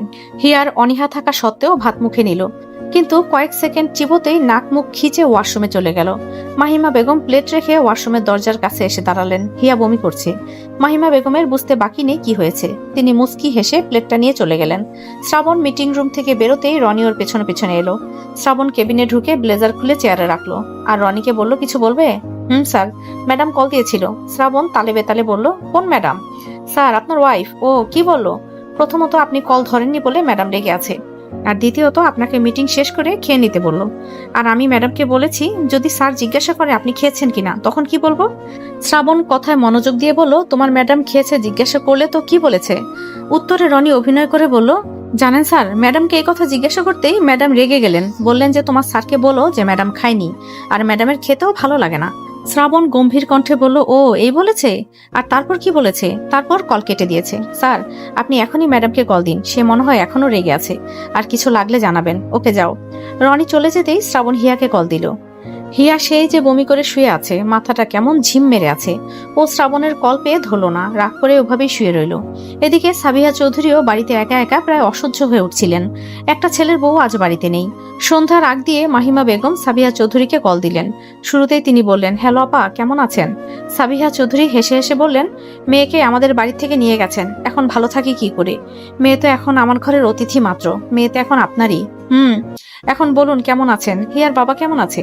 সবাই ভালো আছি, কিন্তু আপনার বৌমা তো ভালো নেই। সাবিহা চৌধুরী চিন্তিত গলায় বললেন, মানে কি হয়েছে? অসুস্থ নাকি? নাকি জ্বর এসেছে? ওসব কিচ্ছু না। তাহলে কি হয়েছে? মাহিমা চৌধুরী কিছু সেকেন্ড চুপ করে থেকে লম্বা একটা শ্বাস ছেড়ে বললেন, আপনি দাদি হবেন আপা। সাবিহা চৌধুরী কিছু সময়ের জন্য বাকরুদ্ধ হয়ে রইলেন, খুশি হওয়ার ভাষাও খুঁজে পাচ্ছেন না। অতঃপর থমথমে গলায় বললেন, আবার বলুন তো আপা। আরে আপনি দাদি হবেন, আপনার ঘর আলো করতে নতুন সদস্য আসছে। সাবিহা চৌধুরী খুশিতে প্রায় কেঁদেই ফেললেন। সত্যি বলছেন? আমার তো বিশ্বাসই হচ্ছে না। হিয়া কোথায় এখন? রুমে শুয়ে আছে। কয়েকদিন ধরেই লক্ষ্য করছিলাম ওকে ঠিকমতো খাচ্ছে না, যা খাচ্ছে বমি করে ফেলছে। সারাদিন রুমের মধ্যে থাকছে, কোনো কিছুর গন্ধ সহ্য করতে পারছে না। তাই আজকে বাড়িতেই টেস্ট করিয়েছি এবং শিওরও হলাম। সাবিহা চৌধুরী হেসে বললেন, আলহামদুলিল্লাহ আলহামদুলিল্লাহ আলহামদুলিল্লাহ। শ্রাবণকে জানিয়েছেন? শ্রাবণ শুনলে খুব খুশি হবে। মাহিমা চৌধুরী কিছু একটা ভেবে বললেন, আপা, আমাদের শ্রাবণকে জানানোর দরকার নেই, আপনি ওকে পাঠিয়ে দিন, বলুন যে হিয়ার শরীর ভালো নেই, ও নিজে এসেই শুনবে, তখন আরো খুশি হবে। ঠিক আছে, তাই করছি। ও বাড়িতে ফিরুক বলছি। আমার ইচ্ছে হচ্ছে এখনই হিয়ার কাছে যেতে, আর ওকে না বলা পর্যন্ত তো আমি যেতেও পারবো না, তাহলে তো বুঝেই যাবে। শ্রাবণ ফিরবে কখন আপা? সন্ধ্যায় ফিরবে। ও। সাবিহা চৌধুরী বললেন, শ্রাবণ ফিরলে আমি বলবো যে হিয়া অসুস্থ, তারপরে আপনি শ্রাবণকে কল দিয়ে বলবেন হিয়াকে দেখে যেতে। দেখবেন অমনি ছুটে যাবে হিয়াকে দেখতে। ও যাওয়ার কতক্ষণ পরেই আমরা যাব। তাই করতে হবে। আর সবাই আসবেন কিন্তু, অবশ্যই। এ সময় রুমে এলেন তৌকির চৌধুরী। অফিস থেকেই ফিরলেন। সাবিহা চৌধুরী মাহিমা বেগমকে বললেন, আপা, তাহলে পরে কথা বলছি, সবাইকে জানাচ্ছি। ঠিক আছে আপা, ভালো থাকবেন। সাবিহা চৌধুরী কল কেটে দিতেই তৌকির চৌধুরী বিছানায় এসে বসলেন। সবাইকে কি জানাবে?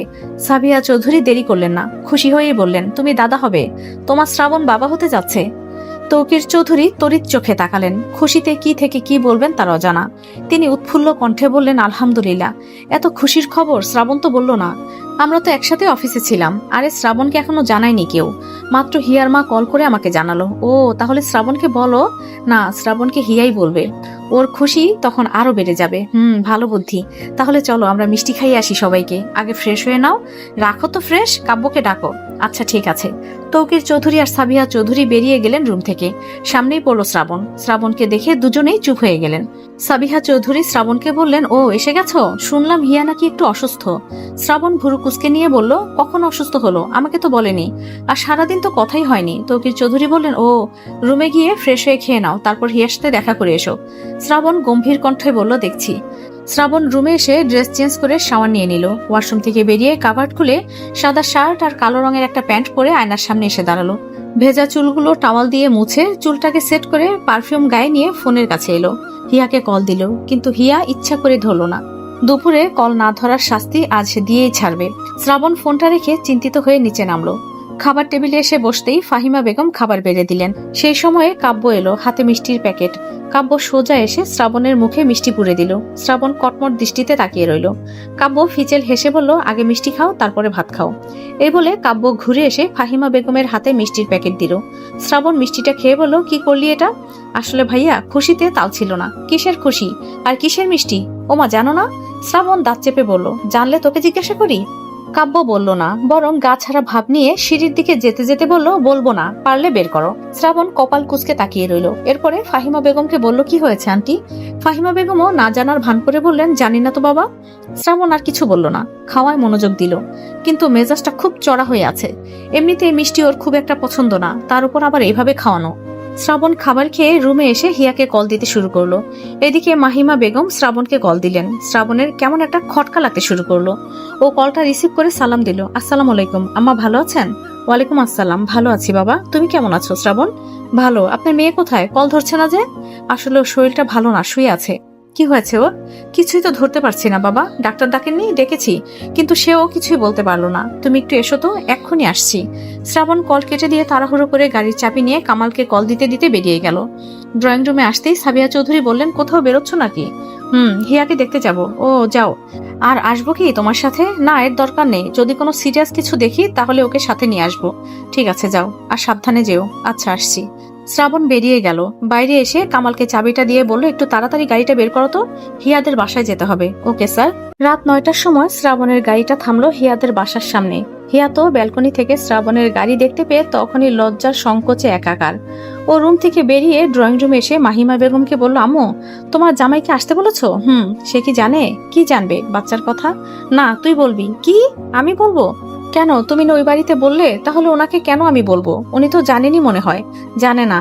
আর আমি বাবু এত কিছু জানি না। ও আসলে তুই ওকে বলবি, ও খুব খুশি হবে। হিয়া বিড়বিড় করে বলল, লজ্জায় মরে যাব। কলিং বেল বেজে উঠল। মাহিমা বেগম বললেন, দরজা খোল তাড়াতাড়ি। হিয়া এগিয়ে গিয়ে দরজা খুলে দিল। সাথে শ্রাবণকে দেখে হাঁসফাঁস করতে লাগলো। শ্রাবণ হাত বাড়িয়ে হিয়ার কপালে, গালে, গলায় হাত রেখে বলল, জ্বর এসেছে নাকি? না।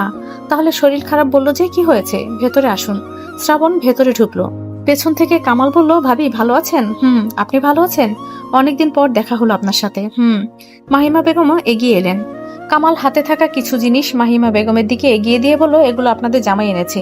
মাহিমা বেগম কামালকে বললেন, ও তুমি ভেতরে এসো না, বাইরে কেন? মাহিমা বেগম হিয়াকে বললেন, শ্রাবণকে রুমে নিয়ে যা। হিয়া কিছু বলার আগেই শ্রাবণ ওর হাত ধরে হাঁটা দিল ভেতরের দিকে। অতঃপর হিয়ার রুমে এসে বলল, কি হয়েছে বলতো? সারাদিন ধরে কতবার কল দিয়েছি। ওই একটু বিষয় নিয়ে রাগ করে আছো এখনো? আর শরীরের কি হাল করেছো? খাওনি নাকি? খাই তো। তাহলে এমন দেখা যাচ্ছে কেন? বাড়িতে চলো আমার সাথে, এরপর দেখবো না খেয়ে যাও কোথায়। হিয়া শ্রাবণের হাত ধরে বিছানায় বসিয়ে নিজেও পাশে বসলো। শ্রাবণ ওর দিকে ঘুরে বসে বলল, কিছু বলেছি তোমাকে, শুনিনি? এখনো রেগে আছো? না। তাহলে কি হয়েছে? হিয়া উঠে শ্রাবণের সামনে এসে দাঁড়ালো। শ্রাবণের কাঁধে হাত রেখে বলল, একটা কথা বলবো? হাজারটা বললেও কি কখনো না করেছি? না। তাহলে ফটাফট বলে ফেলো, কি বলবে? একটা গুড নিউজ আছে।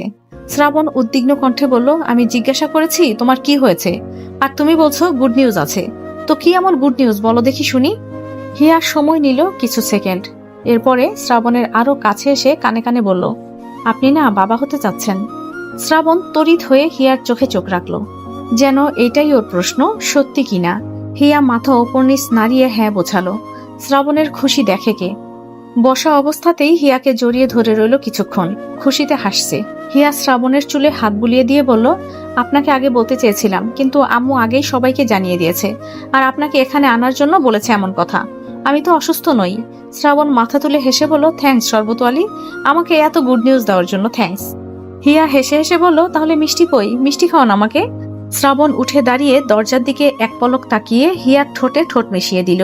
হিয়াকে ছেড়ে দিয়ে আবারও ওর ঠোঁটে শব্দ করে চুমু খেয়ে বাঁকা হেসে বলল, ভরপুর মিষ্টি দিলাম, খুশি তো? হিয়া লজ্জা মাখা মুখশ্রীতে তাকিয়ে বলল, ইস আপনিও না, আমি কি এই মিষ্টি চেয়েছি? শ্রাবণ হিয়ার চোখে চোখ রেখে বলল, কেন, এটা কি মিষ্টি ছিল না, নাকি কম হয়ে গেছে? হিয়া শ্রাবণের বুকে চাপড় মেরে বলল, জানি না, এখন বাইরে চলুন। শ্রাবণ হিয়ার হাত ধরে বাইরে যেতে যেতে বলল, ইস বৌজান, কি যে খুশি লাগছে, শোনো, এই আমার কিন্তু একটা পিচ্চি শরবতওয়ালি চাই। হিয়া মুস্কি হেসে বলল, আল্লাহ ভরসা। ওরা ড্রয়িং রুমে আসতেই দেখলো তৌকির চৌধুরী, সাবিহা চৌধুরী এসে গেছে, কাব্যও এসেছে। সাবিহা চৌধুরী ওকে পাঠিয়েছে নেহাকে আনতে। ড্রয়িং রুমে উপস্থিত সবাই শ্রাবণকে দেখছে। একটু আগেও যার চোখে মুখে ক্লান্তি আর চিন্তার ছাপ ছিল, সেই শ্রাবণ এখন বাবা হওয়ার কথা শুনে হাজার গুণ বেশি খুশি। হিয়া এগিয়ে আসতেই সাবিহা চৌধুরী জড়িয়ে ধরে রাখলেন কতক্ষণ। তৌকির চৌধুরী শ্রাবণের দিকে হাত বাড়িয়ে দিয়ে বললেন, কংগ্রাচুলেশন শ্রাবণ। Thank you. বাইরে থেকে এলেন হামিদ শিকদার। তার একটু পরেই কাব্য এলো নেহাকে নিয়ে। মাহিমা বেগম সবার সামনে কাব্য আর নেহাকে উদ্দেশ্য করে রসিকতা সুরে বললেন, শ্রাবণ আর হিয়া না হয় সংসার জীবনের এক ধাপ এগিয়ে গেল, অবশেষে ওদের খুশি সংবাদটা শুনতে পেলাম, তো তোমাদের খুশি সংবাদটা কবে শুনতে পাবো? নেহা লজ্জা পেয়ে ওড়না দিয়ে ঘুমটা টেনে হেসে হিয়ার পাশে দাঁড়ালো।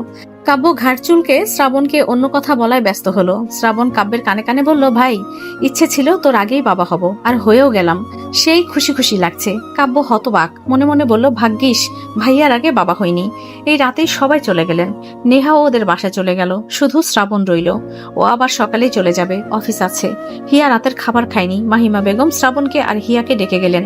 শ্রাবণ এখন কিছুই খেতে ইচ্ছুক নয়, তাই রুমেই রইল, আর হিয়াকে খেয়ে আসতে বলল। হিয়া খাবার টেবিলে এসে বসলো। পর মুহূর্তে শ্রাবণও বের হয়ে এসে সোফায় বসলো। মাহিমা বেগম হিয়াকে খেতে দিয়েই পাশেই বসলেন, আর হিয়াকে বললেন, এভাবে বমি করে করে শরীরের যা অবস্থা খারাপ করেছো, এর থেকে একটা ভালো ডাক্তারের সাথে কথা বলতে হবে।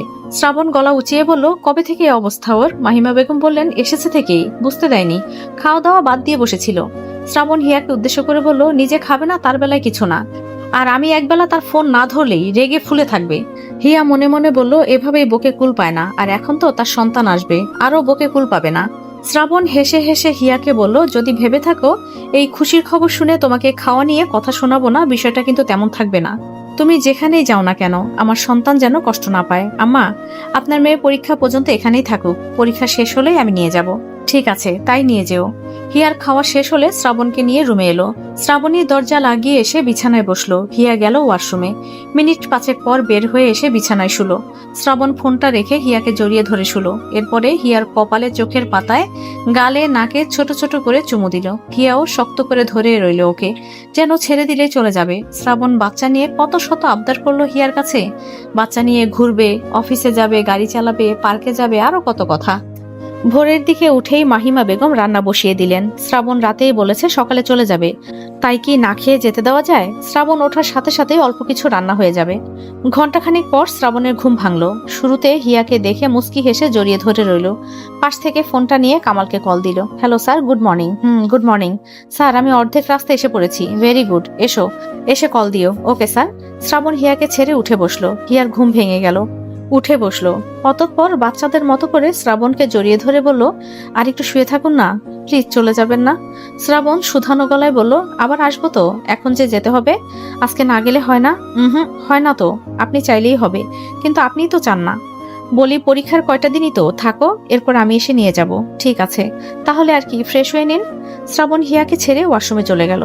ফ্রেশ হয়ে বের হয়ে হাত মুখ মুছে ফোনটা হাতে নিল। হিয়া বিছানা গুছিয়ে রুমের দরজা খুলে ওয়াশরুমে চলে গেল। মাহিমা বেগম বাইরে থেকে হিয়াকে ডাকলেন। হিয়া ফ্রেশ হয়ে বের হয়ে সোজা ওর মায়ের কাছে এলো। মাহিমা বেগম ততক্ষণে খাবার টেবিলে এনে গুছিয়ে রেখেছেন। হিয়া তো বেশ অবাক। মাহিমা বেগম বললেন, শ্রাবণ কি উঠেছে? হ্যাঁ উঠেছে। ওকে ডেকে নিয়ে আয়। ওকে রুমে রেখে এসেছিস কেন? আনছি।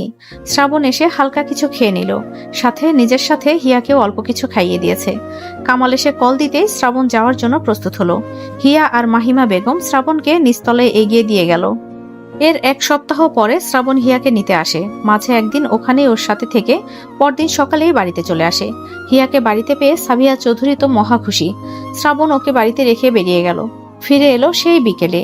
হিয়া বিকালে ঘুমিয়েছিল। শরীরটা অনেক দুর্বল থাকাতেই ওর দিনে ঘুমানো। শ্রাবণ রুমে ফিরে ওকে ঘুমিয়ে থাকতে দেখে আর ডাকলো না। সন্ধ্যার সময় ওকে নিয়ে যাবে ডক্টরের কাছে। নিজের সন্তানের জন্য কোনো কিছুতেই আপোষ করবে না, যা করলে ভালো হয় তাই করবে। হিয়ার ঘুম ভাঙতেই সামনে দেখলো শ্রাবণ। অন্যদিকে ফিরে বসে কাজ করছে, ল্যাপটপে ভিডিও কলে কথা বলছে। হিয়া হাত বাড়িয়ে শ্রাবণের কোমরে সুড়সুড়ি দিল। শ্রাবণ পেছনে ফিরল না, কথায় ব্যস্ত। হিয়া আবারও সুড়সুড়ি দিল। শ্রাবণ ওইভাবেই কথা বলল। হিয়া শেষমেশ আর সুড়সুড়ি দিল না। পাশ দিয়ে উঠে শ্রাবণের সামনে দিয়ে চলে গেল ওয়াশরুমে। ওয়াশরুম থেকে ফ্রেশ হয়ে এসে আয়নার সামনে এলো। চুলটা আশ্রিয়ে রুম থেকে বেরিয়ে নিচে এলো। তৌকির চৌধুরী অফিস থেকে ফিরলেন। হিয়াকে দেখে ওর সাথে টুকটাক কথা বলে রুমে চলে এলেন। হিয়া খাবার টেবিলে এসে বসে পানি খেলো। এর মাঝে বাইরে থেকে এলো কাব্য। প্রতিবারের মতো হিয়ার কাছে এসে চকলেট এগিয়ে দিল। হিয়া নিল। সাথে কাব্যর থেকে সিগারেটের স্মেল পেয়ে ওর গা কেমন গুলিয়ে উঠল। কাব্য সোফার দিকে যেতেই হিয়া সেখান থেকে উঠে চলে এলো ওপরে। এরপরে প্রায় দৌড়ে রুমে ঢুকে ওয়াশরুমে চলে এলো। শ্রাবণ ব্যালকনি থেকে ওকে এভাবে আসতে দেখে ওর দরজার কাছে এসে দাঁড়ালো। হিয়া বমি করে চোখ মুখে পানি দিয়ে বের হলো, প্রায় হাঁপিয়ে গিয়েছে।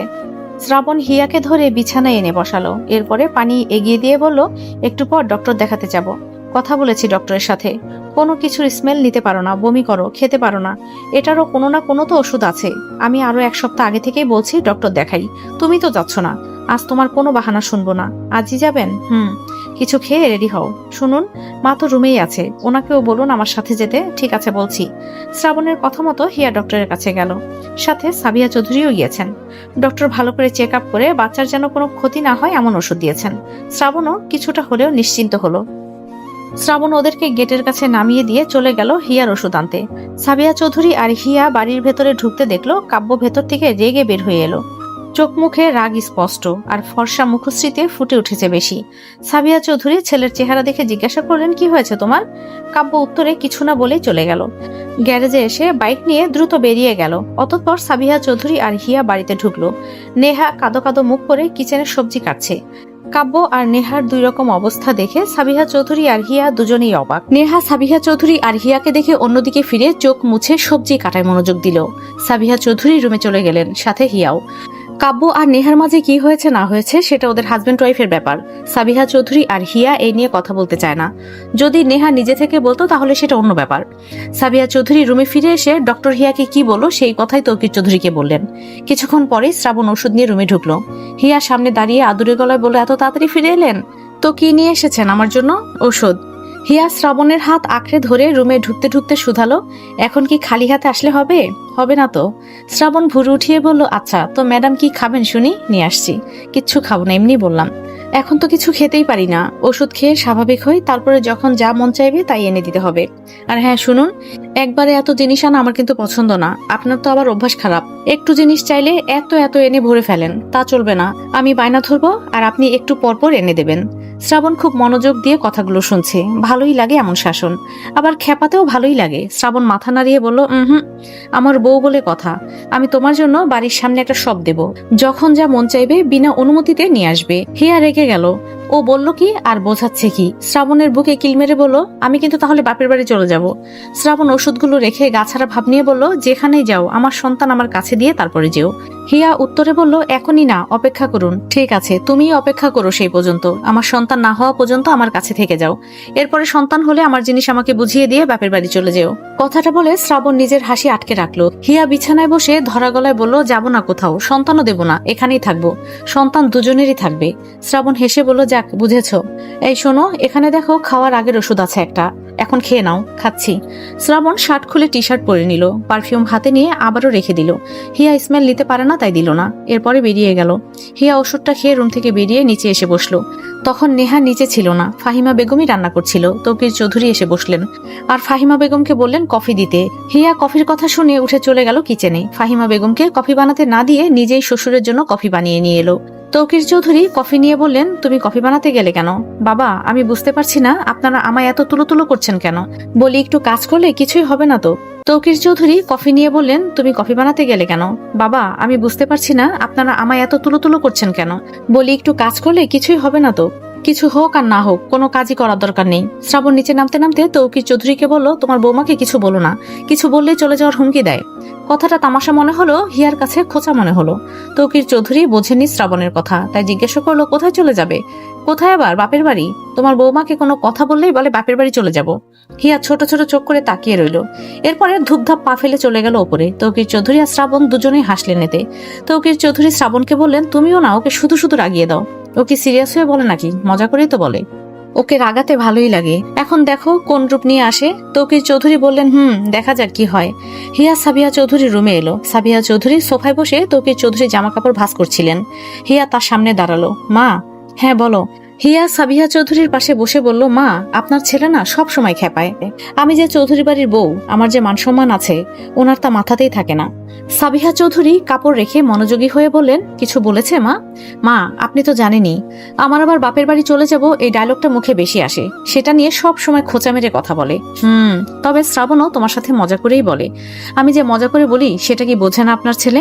একটু আগে বলেছি যে বাপের বাড়ি চলে যাব, তারপর আপনার ছেলে কি বলে শুনবেন? বলে বাচ্চাটা হোক, তারপর বাপের বাড়ি পাঠিয়ে দেব। সাবিহা চৌধুরী হাসতেও পারছে না, অভিনয় করে কপাল কুঁচকালেন। তার ছেলে হিয়াকে বলবে বাপের বাড়ি পাঠিয়ে দেব, অসম্ভব। হিয়া চাইছেই এখন যেন শ্রাবণকে বকা হোক। সাবিহা চৌধুরীও হিয়ার কথার সাথে তাল মিলিয়ে বলে উঠল, চলো তো দেখি ও কোথায়, আজ ওকেই বাড়ি থেকে বের করে দেব, সাথে বাপটাকেও। হিয়া মনে মনে সাবিহা চৌধুরীকে থ্যাংক ইউ বলে তার পিছু পিছু ড্রয়িং রুমে এলো। সাবিহা চৌধুরী শ্রাবণের সামনে দাঁড়িয়ে বললেন, হিয়াকে কি বলেছো? শ্রাবণ বসে থেকেই ঠান্ডা মেজাজে বলল, কি বলেছি? ওকে নাকি বলেছো বাচ্চা হলে বাপের বাড়ি পাঠিয়ে দেবে। শ্রাবণ অবাক হলো, ও কথাটা বলেছিল কিভাবে, আর সেটাকে পেঁচিয়ে নালিশ দিয়েছে। শ্রাবণও কি কম, ও মর্জি ধরে বলল, হ্যাঁ পাঠিয়ে দেবো বলেছি, শুধু বাচ্চাটা হোক, ওকে সত্যি পাঠিয়ে দেব। হিয়া এবার কি তাহলে ফেসে গেল? ও অবাক হয়ে এগিয়ে এসে শ্রাবণের পেছনে দাঁড়িয়ে বলল, আপনি না তখন মজা করে বললেন, আর এখন? শ্রাবণ সাথে সাথে বলল, দেখেছো আম্মু, ও নিজেই স্বীকার করলো মজা করে বলেছিলাম, আর সেটা নিয়ে তোমার কাছে নালিশ জানাতে গিয়েছে। হিয়া জিভে কামড় দিয়ে দাঁড়িয়ে রইল। আসলে এক এক সময় বোকার মতো কথা বলে। শ্রাবণের কথা শুনে তৌকির চৌধুরী আর সাবিহা চৌধুরী খিলখিলিয়ে হেসে উঠল।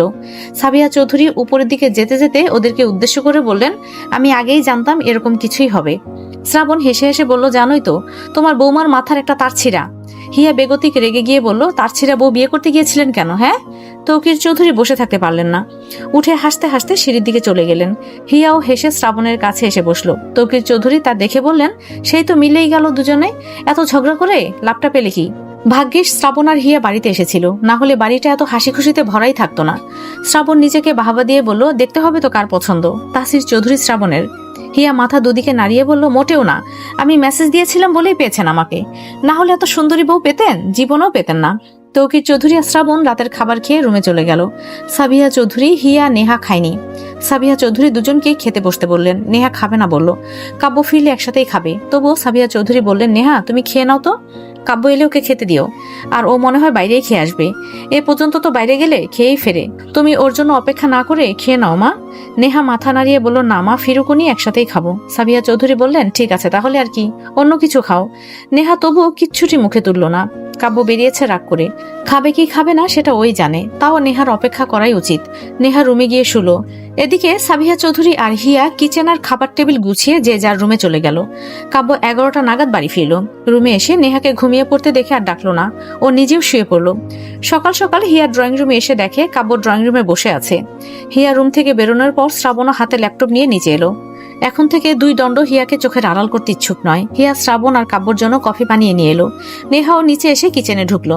মুখটা কেমন মলিন। হিয়া কিচেনে ঢুকতে ঢুকতে কাব্য আর নেহাকে বলল, নেহা তোরা রাতে খাসনি? নেহা হাসার চেষ্টা করে বলল, খেয়েছি তো। হিয়া উদ্বিগ্ন কণ্ঠে বলল, কই খেয়েছিস? খাবার মা যেভাবে ঢাকা দিয়ে রেখেছিল ঠিক সেভাবেই রয়েছে। তাহলে কি দাঁড়ালো? কাব্য ভাই এসে আর খায়নি, তুইও খাসনি। কাব্য নেহার দিকে তাকালো। নেহা চোখ নামিয়ে অন্য কাজে ব্যস্ত হয়ে পড়ল। ফাহিমা বেগম এলেন। তিনি এসে দেখলেন বাড়ির দুই বউ রান্না করার জিনিসপত্র গুছিয়ে রেখেছে। এই নিয়ে কতবার যে তিনি ওদের না করেন, ওরা শোনেই না। শ্রাবণ আর চোখে কাব্যর দিকে তাকিয়ে ল্যাপটপ নিয়ে উঠে দাঁড়ালো। এরপর কিচেনে ঢুকে হিয়ার হাত ধরে নিয়ে সিঁড়ির দিকে চলে গেল। হিয়া বলল, কোথায় যাব এখন? রুমে। কেন? কাজ আছে। না, আমি এতবার সিঁড়ি বেয়ে ওঠানামা করতে পারবো না। ডাক্তার সিঁড়ি দিয়ে ওঠানামা করতে না করেছে, শোনেননি? আরো কিছুক্ষণ পরে যাব রুমে। শ্রাবণ ল্যাপটপটা হিয়ার হাতে ধরিয়ে দিয়ে বলল, এটা তুমি নাও, আর আমি তোমাকে নেই। মানে? শ্রাবণ হিয়াকে পাজা কোলে নিয়ে হাঁটা দিল। হিয়া লজ্জায় কোথায় লুকাবে সেটা ওর অজানা। শুধু শ্রাবণের শার্টের কলার চেপে ধরে মুখ গুজে আছে বুকে। লোকটা বড় আজব, এক এক সময় লোক লজ্জা ভুলেই কাজ করে বসে। শ্রাবণ হিয়া চলে যেতেই কাব্য উঠে দাঁড়ালো। সিঁড়ির দিকে যেতে যেতে নেহাকে বলল, নেহা রুমে আসো। আসছি। কাব্য রুমে এসে বিছানায় বসলো। কালকের ঝগড়ার কথা মনে করলো। কালকে বিকালের পরপরই কাব্য মাত্র ঘুম থেকে উঠেছে। নেহা এসে ওর পাশে বসে খানিকটা আদুরে গলায় বলল, আমার না একটা জিনিস চাই। কি চাই? একটু দামি জিনিস, আপনাকে দিতেই হবে। ঠিক আছে বলো। নেহা লাজুক হেসে আবদার সুরে বলল, আমার একটা বাচ্চা চাই। কাব্য ধপ করে উঠে বসলো। নেহা বলল, হিয়ার বাচ্চা হবে, ও কত খুশি। শ্রাবণ ভাই কত খুশি, আমরাও। এখন না, তোমার পরীক্ষার আর 3-4 মাস আছে। পরীক্ষাটা দাও, এরপরে আর আমারও একটা ব্যবস্থা হবেই। লেখাপড়া লেখাপড়ার জায়গায়, আর বাচ্চা বাচ্চার জায়গায় থাকবে। তবুও আর 3-4 মাস যাক। নেহা বিছানায় পা তুলে বসে বলল, না, আমার চাই মানি চাই। কাব্য বিছানা থেকে নেমে গিয়ে বলল, দেখো, অযথা কথা বাড়িও না। অযথা না, ওদের বাচ্চা হবে, ওরা কত খুশি, আমারও ইচ্ছে করছে। উফ, এক কথা বুঝো না কেন? আমি এখনো বেকার। যতই টাকা পয়সা থাকুক না কেন, আমি কিছুই করি না। এই 1 থেকে 2 মাস পরে চাকরির জন্য অ্যাপ্লাই করতে পারবো, বা যোগ্যতা অনুযায়ী আমাদের কোম্পানিতে ঢুকতে পারবো। তখন আলাদা একটা আনন্দ থাকবে। তখন একটা বাচ্চা কেন, 10টা দিতেও সমস্যা হবে না আমার। নেহা রাগ করলো কিনা বোঝা গেল না, নিচে চলে গেল। কাব্য ফ্রেশ হয়ে রেডি হয়ে নিচে নামলো। এর আগে আবার শ্রাবণ সাবিহা চৌধুরী হিয়াকে নিয়ে ডক্টরের কাছে গেলেন। ফাহিমা বেগমও নেই বাড়িতে। নেহা কাব্যর জন্য কফি বানাতে গেল। কাব্য বেরিয়ে যেতে নিলে নেহা বলল, কফি বানিয়েছি, খেয়ে যান। কাব্য সোফায় এসে বসলো। নেহা কফি দিয়ে পাশেই বসে আবারও সেই বাচ্চার কথা বলল। কাব্য কিছু বলল না। ঝটপট কফি খেয়ে উঠে দাঁড়াতে নেহা যখন আবারও বাচ্চার কথা বলল, ঠিক তখনই কাব্য ধমক দিয়ে কিছু কথা শুনিয়ে হনহন করে বেরিয়ে গেল। নেহা কাঁদতে কাঁদতে কিচেনে ঢুকলো। আর তখনই এলো সাবিহা চৌধুরী আর হিয়া। এই মুহূর্তে নেহা রুমে এলো। কাব্য বিছানায় বসে আছে। বলুন, কি বলবেন? কাছে এসো। নেহা এগিয়ে গিয়ে দাঁড়ালো। কাব্য দুহাত বাড়িয়ে নেহাকে আরো কাছে টেনে নিল। নেহার বুকে মুখ গুজে দিয়ে নরম গলায় বলল, আই এম সরি। নেহা মিনমিন করে বলল, ঠিক আছে। শুধু ঠিক আছে? একটাবার বলতে তো পারতে। আপনি শোনার চেষ্টা করেছেন, এসে তো ঘুমিয়ে পড়েছেন। সরি সরি সরি, এতগুলো সরি। আর বলতে হবে না সরি, রাগ নেই আমার। কাব্য মাথা তুলে বলল, পরীক্ষাটা আগে দাও, ফ্রি হও, তারপরে যা চাইছো দেবনে। ঠিক আছে। দুপুরের দিকে হিয়া গোসল করে চুল মুছতে মুছতে আয়নার সামনে এসে দাঁড়ালো। নিজেকে দেখে বড্ড অবাক হলো। মা হওয়া সহজ নয়।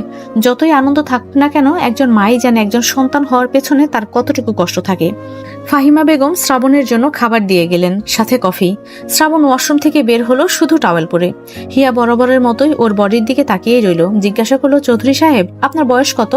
শ্রাবণ কফিতে চুমুক দিয়ে বলল, বয়স দিয়ে কি হবে, বুড়ি হওয়ার আগে বাচ্চার মা হচ্ছই তো। হিয়া চুল মোছার গতি বাড়িয়ে দিয়ে বলল, কথা সেটা না, বলেছি বয়স কত। শ্রাবণ বলল, কেন, বয়স বেশি জানলে কি চলে যাবে? হিয়া টাওয়েলটা রেখে বলল, ধুর, থাকবোই না, চলে যাব বাপের বাড়ি। শ্রাবণ বাঁকা হেসে বলল, যাও, বুড়ো হইনি, এখনো হ্যান্ডসাম, বিয়েও করতে পারবো। হিয়া বিছানায় এসে বসে বলল, যাবো না কোথাও। শ্রাবণ কাভার থেকে শার্ট বের করে পরে বলল, বয়স বললে নিজেকে তোমার কাছে বুড়ো বুড়ো মনে হবে, সিক্রেট থাকুক। হিয়া কি যেন ভেবে বলল, মায়ের থেকে শুনে নেব, আপনাকে বলতে হবে না। ঠিক আছে, জিজ্ঞাসা করো। হিয়া তখনই চলে গেল সাবিহা চৌধুরীর কাছে। এসে জিজ্ঞাসা করলো, মা, একটা কথা জিজ্ঞাসা করবো? মা, আপনার ছেলের বয়স কত? সাবিহা চৌধুরী হেসে হেসে বললেন, আর কত হবে, ওই বড়টার 21 থেকে 22 হবে, আর ছোটটার 18 থেকে 19 হবে। হিয়া ঘাড় কাত করে অবাক কণ্ঠে বলল, হ্যাঁ, কি বললেন মা, আবার বলুন। আরে হ্যাঁ, ঠিকই বললাম। কতই আর বয়স হয়েছে ওদের, বাচ্চা মানুষ, সেদিন মনে হয় হলো। হিয়া অবাক কণ্ঠে বললেন, মা, তাহলে আপনার বয়স কত? সাবিহা চৌধুরী দুষ্টু হেসে বললেন, আমার বিয়ে হয়েছিল 12 বছর বয়সে, তারপরই শ্রাবণ হলো, আর শ্রাবণের এখন 22 বছর। তাহলে আমার বয়স আর কত হবে, ওই 34 হবে। কথাগুলো ওর মাথার উপর দিয়ে গেল। ও আর প্রশ্ন করতে পারলো না, চলে গেল। সাবিহা চৌধুরী হেসে শ্রাবণকে মেসেজ দিলেন, বাবা, তোমার বউকে সামলাও, যা বলতে বলেছিলে বলেছি। হিয়া রুমে এসে বিছানায় বসে পানি খেলো। এসিতেও ওর শরীর ঘামছে। শ্রাবণ লাস্ট অ্যাপেলের টুকরোটা মুখে পুরে বলল, কি হয়েছে গো বউজান? জানেন, মানা বলল তার বয়স নাকি 34। হ্যাঁ, ঠিকই তো বলেছে। আর আপনার নাকি 22, কাব্য ভাইয়ার 19। কেমনে সম্ভব? এতে আবার কি হয়েছে? না মানে, মায়ের বয়সটা ঠিক আছে, কিন্তু আপনাদের বয়সটা কম। শ্রাবণ বিষম খেলো। হিয়া এগিয়ে এসে মাথায় চাপড় মেরে বলল, আস্তে খান। শ্রাবণ হিয়ার দিকে তাকিয়ে বলল, আমার মায়ের বয়স 51+, বাবার বয়স 57+, ওনাদের লাভ ম্যারেজ। ও, আমাদেরটাও তো লাভ ম্যারেজ। শ্রাবণ মাথা নাড়িয়ে বলল, জি না, শরবত ম্যারেজ। তাহলে আপনার বয়সটা কত? বলবো না। অন্য কোনো কোয়েশ্চেন থাকলে বলো। কাবু ভাইয়ার বয়স কত সেটা বলুন। ওর মনে হয় সামনের মাসে 25 পড়বে। হিয়া বুদ্ধি খাটিয়ে জিজ্ঞাসা করলো, তাহলে কাব্য ভাই আপনার থেকে কত বছরের ছোট? শ্রাবণ চোখ পাকিয়ে তাকিয়ে বলল, বয়স নিয়ে যদি আরেকটা প্রশ্ন করো তাহলে এক্ষুনি আবার বিজনেস ট্রিপে লন্ডনে চলে যাব। আমার অপশন হাতেই আছে, তুমি কি চাও? হিয়া হেসে শ্রাবণের কাঁধে হাত বুলিয়ে দিয়ে বলল, আমি না মজা করছিলাম, আপনিও না ভয় পাইয়ে দেন। আর যাই বলুন, আপনার বডিটা সেই লাগে। শ্রাবণ বাঁকা হেসে বলল, আর হ্যাঁ, মুখ দিয়ে যদি আবার বাপের বাড়ির শব্দ বের হয় না, তাহলে কিন্তু আমি আমার সিদ্ধান্ত বেছে নেব। হিয়া শুয়ে পড়ল আর ঝাড়ি মেরে বলল, ঠিক আছে, বলবো না। শ্রাবণ পাশ ফিরে মুখ টিপে হাসলো। এবার তাহলে জব্দ করা গেল। হিয়া বিড়বিড় করে বলল, আগে জানলে এমন বিজনেসম্যান বিয়ে করতাম না, রিক্সাওয়ালাকে বিয়ে করতাম। ভালোই হতো, কখনো বিজনেস ট্রিপের চিন্তা তার মাথাতেই আসতো না। শ্রাবণ মস্করা করে বলল, তাহলে রিক্সা কিনুন, তাও ভালো হবে। কয়েকদিন এভাবেই কাটলো। শ্রাবণ অফিস করে দুপুর 2টা পর্যন্ত, আর যেদিন মিটিং থাকে সেদিন সন্ধ্যা পর্যন্ত। এইসব হিয়ার কথা চিন্তা করি, এত টাকা পয়সা দিয়ে কি করবে যদি এই সময় স্ত্রীর পাশেই না থাকতে পারে। আজও একই টাইমে ফিরল। হিয়া জোহরের নামাজ পড়ে ঘুমিয়েছিল। শ্রাবণ ফিরে এসে শাওয়ার নিয়ে খেতে নিচে চলে আসে। ফাহিমা বেগম খাবার বেড়ে দিলেন। ও খেতে খেতে জিজ্ঞাসা করলো, আন্টি, হিয়া খেয়েছে? খেয়েছে। শ্রাবণ খাবার খেয়ে একটু ড্রয়িং রুমে বসলো, টিভিটা অন করলো। কোনো কিছুতেই মন বসছে না, তাই টিভিটা অফ করে চলে গেল ওপরে। দরজাটা চাপিয়ে বিছানায় এসে হিয়ার পাশে চুপটি করে শুয়ে পড়লো। ফোনটা সাইলেন্ট করে ও ঘুমানোর চেষ্টা করলো, ঘুমিয়েও পড়লো। বিকেলে তৌকির চৌধুরী আর সাবিহা চৌধুরী অফিস থেকে বেরিয়ে চলে গেলেন একজন উকিলের সাথে কথা বলতে। ফ্ল্যাট কিনছেন, সেটা দলিল রেডি করতে। অবশ্য দলিলটা যার নামে করছেন তাকে এই ফ্ল্যাটটা সারপ্রাইজ দেবেন। সন্ধ্যায় শ্রাবণ কিছু কেনাকাটা করার জন্য কাব্যকে নিয়ে বের হয়েছে। শ্রাবণই ড্রাইভ করছে, কাব্য পাশে বসে আছে। শ্রাবণ কাব্যকে জিজ্ঞাসা করলো, কিরে, তোর আজ মন খারাপ নাকি? কাব্য লুকালো না, সে কি বা লুকাবে। ছোট থেকে এই পর্যন্ত বড় ভাইয়ের কাছে সব কথা শেয়ার করে এসেছে, এখন বলেই দিল।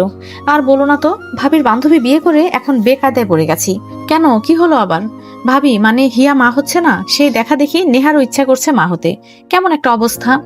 আর বলো না তো, ভাবির বান্ধবী বিয়ে করে এখন বেকায়দায় পড়ে গেছি। কেন, কি হলো আবার? ভাবি মানে হিয়া মা হচ্ছে না, সেই দেখা দেখি নেহারও ইচ্ছা করছে মা হতে।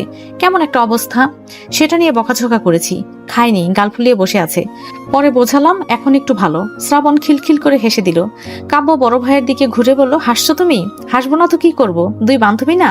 তবে আর যাই বলিস, তোর আগেই বাবা হয়ে গেছি, যদি পরে হতাম ভীষণ আফসোস হতো।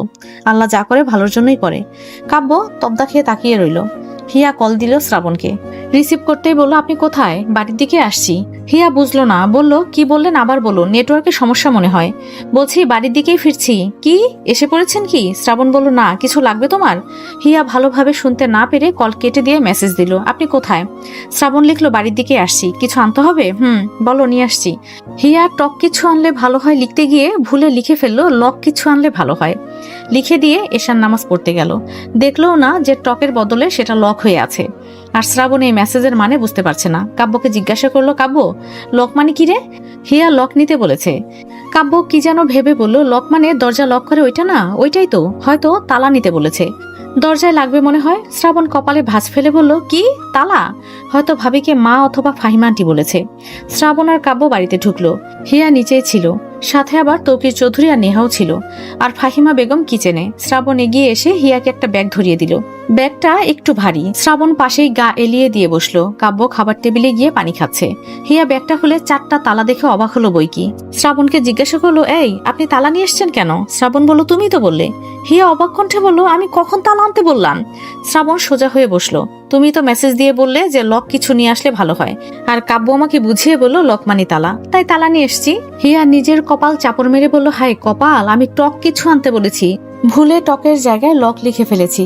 মেসেজটা যে এডিট করে ঠিক করে রেখেছি সেটা তো দেখেননি। তৌকির চৌধুরী, নেহা, কাব্য সবাই হাসছে শ্রাবণের দিকে তাকিয়ে।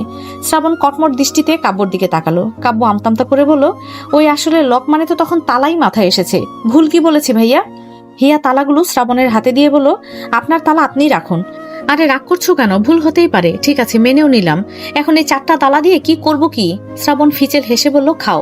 তৌকির চৌধুরী ঝড়ের পূর্বাভাস পাচ্ছেন, দুটোর মধ্যে এখনই ঝগড়া লাগবে ভাব। তাই তিনি উঠে শ্রাবণের থেকে তালাগুলো নিয়ে বললেন, তালাগুলো নিয়ে এত চিন্তা করতে হবে না, আমি কাজে লাগিয়ে দিচ্ছি। আর তুমি যাই কেন না কেন একটু কম করে কিনো বাবা। উত্তরে শ্রাবণ হিয়ার দিকে তাকিয়ে শয়তানি হেসে বলল, তোমার বৌমা বললে কিপটামি আসে না বাবা, ইচ্ছে করে দোকান ধরে নিয়ে আসি, এ তো সামান্য তালা। শ্রাবণ রাতের খাবার খেয়ে এসে ব্যালকনিতে গিয়ে বসলো। বেশ ভাবুক হয়ে গেল। হিয়া রুমে প্রবেশ করে টুকটাক কাজ করে বিছানায় এসে বসলো। এরপরে ব্যালকনিতে চোখ যেতেই চলে এলো শ্রাবণের কাছে। শ্রাবণের পাশে বসে বলল, কি ভাবছেন? শ্রাবণ গভীর শ্বাস ছেড়ে হেসে বলল, আমাদের শ্রেয়ার কথা। হিয়া কপালে ভাঁজ ফেলে বলল, শ্রেয়াটা আবার কে? আমাদের মেয়ের নাম। হিয়া অবাক কণ্ঠে বলল, ও আপনার নাম ভাবাও শেষ? তাসির চৌধুরী শ্রেয়া। যদি আমাদের মেয়ে না হয় ছেলে হয় তখন কি করবেন? তখন অন্য নাম রাখবো, তবে আমার মন বলছে আমাদের মেয়েই হবে ইনশাল্লাহ। দেখা যাক কি হয়, আল্লাহ যা দিবে তাতেই আমি খুশি। শ্রাবণ হিয়াকে নিয়ে রুমে ফিরল। হিয়াকে শুয়ে পড়তে বলে ল্যাপটপ নিয়ে রুম থেকে বেরিয়ে গেল। হিয়া নিজের মতো শুয়ে পড়লো। শ্রাবণ এসে ড্রয়িং রুমে বসলো। তৌকির চৌধুরীও এসে বসলেন। দুইজনে একটা প্রজেক্ট নিয়ে আলোচনা করলো। তৌকির চৌধুরী আলোচনা শেষ করে রুমে চলে গেলেন, আর শ্রাবণ নিজের রুমে। এদিকে কাব্য রিডিং টেবিলে বসে নেহাকে পড়াচ্ছে। নেহার একটুও পড়াতে মন নেই। এই কাব্যর দিকে তাকাচ্ছে, না হয় ওকে খোঁজাচ্ছে, আবার কাব্যর চুলগুলো কপাল থেকে সরিয়ে দিচ্ছে। কাব্য শেষে বলে উঠল, তুমি কি থামবে? ভালো লাগছে না তো পড়তে। পড়ো, না হলে কিন্তু রুম থেকে বের করে দেব। দিন তাও পড়বো না। না পড়লে পাশ করবে কি করে? নেহা হেসে বলল, পাশ করে কি হবে, আমার তো বিয়েই হয়ে গেছে। নিজের কপাল কাব্যর নিজেরই চাপড়াতে ইচ্ছা করছে। এই মেয়ের মাথায় একটুও পড়ালেখার চিন্তা নেই। কাব্য শুধানো গলায় বলল, একটু মন দিয়ে পড়ো। পরীক্ষায় নম্বর কম পেলে মানসম্মান থাকবে কি বলো? কোন রকমে পাশ করব, দেখেন। পাশ না, অন্তত ভালো একটা রেজাল্ট করতে হবে তোমাকে, সেটা পরে দেখা যাবে। কাব্য কিছু একটা ভাবলো, এই মেয়েকে পড়ালেখায় সিরিয়াস বানাতেই হবে, কিন্তু কি করে? কাব্য কিছু সময় পরে শুধালো, তোমার বাচ্চা চাই তাই তো? নেহা মাথা ঝাঁকিয়ে হ্যাঁ বোঝালো। কাব্য হেসে বলল, পরীক্ষায় যদি ভালো রেজাল্ট করতে পারো তাহলে বাচ্চা পাবে, না হলে আমি মাস্টার্স করতে বাইরে চলে যাব। তখন কি আমাকে পাবে? পাবে না তো, আর বাচ্চাও পাবে না। এর থেকে এখন থেকে ভালো করে পড়াশোনা করো, তাহলে আমিও কোথাও যাব না, বাচ্চাও পাবে তুমি। নেহা লাজুক হাসলো। কাব্য নেহার দিকে ঝুঁকে বলল, যা বললাম মাথায় থাকবে তো? নেহা কাব্যকে জড়িয়ে ধরে মুচকি হেসে বলল, থাকবে। পরদিন হিয়া ঘুম থেকে উঠে ফজরের নামাজ পড়লো। শ্রাবণ ও হিয়াকে দেখে উঠে ফ্রেশ হয়ে নামাজ পড়লো। হিয়া ততক্ষণে কোরআন তেলাওয়াত করতে বসলো, আর শ্রাবণ নামাজ শেষ করে রুম থেকে বেরিয়ে গেল। নিচে এসে দেখা হলো তৌকির চৌধুরীর সাথে। তিনি বাইরে থেকে এলেন নামাজ পড়ে। শ্রাবণ তৌকির চৌধুরীকে সাথে নিয়ে বাগানে হাঁটতে বেরোলো। ভোর তখন, সূর্যের নরম আলো চারদিকে হালকা হালকা করে ছড়িয়ে পড়ছে। হিয়া কোরআন তেলাওয়াত শেষ করে ব্যালকনিটা খুলে কিছুক্ষণ দাঁড়িয়ে রইল। ওর কাছে এই মুহূর্তটা খুব ভালো লাগে। হিয়া কিছুক্ষণ থেকে রুমে এসে আয়নার সামনে দাঁড়িয়ে নিজেকে পরিপাটি করে বের হলো। নিচে এসে দেখলো সবাই উঠে গেছে আজকে। শ্রাবণ ওপরে এসে হিয়াকে ধরে নিয়ে রুমে এলো। হিয়া আসতে চাইছিল না, একটু জোর করে নিয়ে আসলো। শ্রাবণ রুমটার দরজা চাপিয়ে হিয়াকে এনে বিছানায় বসালো। হিয়া জিজ্ঞাসা করলো, কিছু বলবেন কি? ভালো লাগছে না, একটু তোমার কোলে মাথা রেখে বসে থাকবো? শ্রাবণের এমন আবদারে হিয়া অবাক হলো বই কি। কয়েকদিন ধরেই এমন আবদার। শ্রাবণ হিয়ার পাশে বসে ওর কোলে মাথা রেখে শুলো। হিয়া শ্রাবণের চুলে হাত বুলিয়ে দিয়ে বলল, কয়েকদিন ধরে এরকম আবদার, ব্যাপার কি চৌধুরী সাহেব? শ্রাবণ জড়ানো গলায় বলল, আজকাল চৌধুরী সাহেবের তাকে ছাড়া কিছু ভালো লাগে না, তাই আর কি। আচ্ছা চৌধুরী সাহেব, একটা কথা বলবো? প্রতিবারের মতো শ্রাবণের একই উত্তর। হাজারটা বললেও কি কখনো না করেছি? বলুন চৌধুরী সাহেবা। জানেন, আমার না নিজেকে এক এক সময় খুব লাকি মনে হয়। আপনি আমার জীবনে এসেছেন থেকে আমার কোনো অসুবিধাই হচ্ছে না। শ্রাবণ হিয়ার পেটে হাত রেখে গভীর গলায় বলল, আপনার কোনো অসুবিধা হতে দেইনি, আর ভবিষ্যতে চৌধুরী ম্যাডামেরও কোনো অসুবিধা হতে দেব না ইনশাআল্লাহ। হিয়া বায়না ধরে বলল, ভালোবাসেন আমায়?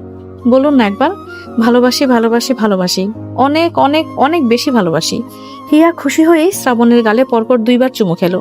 শ্রাবণ ওর মুখ পানে তাকিয়ে অবাক কণ্ঠে বলল, বাহ, এত ভালোবাসা। নেহা রুমে এসে কাব্যকে কফির কাপটা দিল। রাতের পরে থেকে লেখাপড়ায় মনোযোগ দিয়েছে। কাব্যর সাথেও বেশ লাজুক লাজুক ভাব নিয়ে কথা বলছে। কাব্যকে কফি দিয়ে চলে যেতেই কাব্যর হাতটা ধরে পাশে বসালো। নেহা বলল, নিচে কাজ আছে। আরে যাবেই তো, একটু বসো না, তোমায় একটু দেখি। সরুন, দরজা খোলা আছে। থাকুক, সমস্যা কি? কাব্য নেহার ঘাড়ে মুখ ডোবালো। কিছু সেকেন্ড পরে কামড় বসালো। নেহা ব্যথায় কাব্যর শার্ট খামচে ধরে রইল। কাব্য মুখ তুলতেই নেহা সরে গিয়ে দাঁড়ালো। লজ্জা মুখশ্রীতে তাকিয়ে বলল, কফি ঠান্ডা হচ্ছে, খান। বলেই বেরিয়ে এলো রুম থেকে।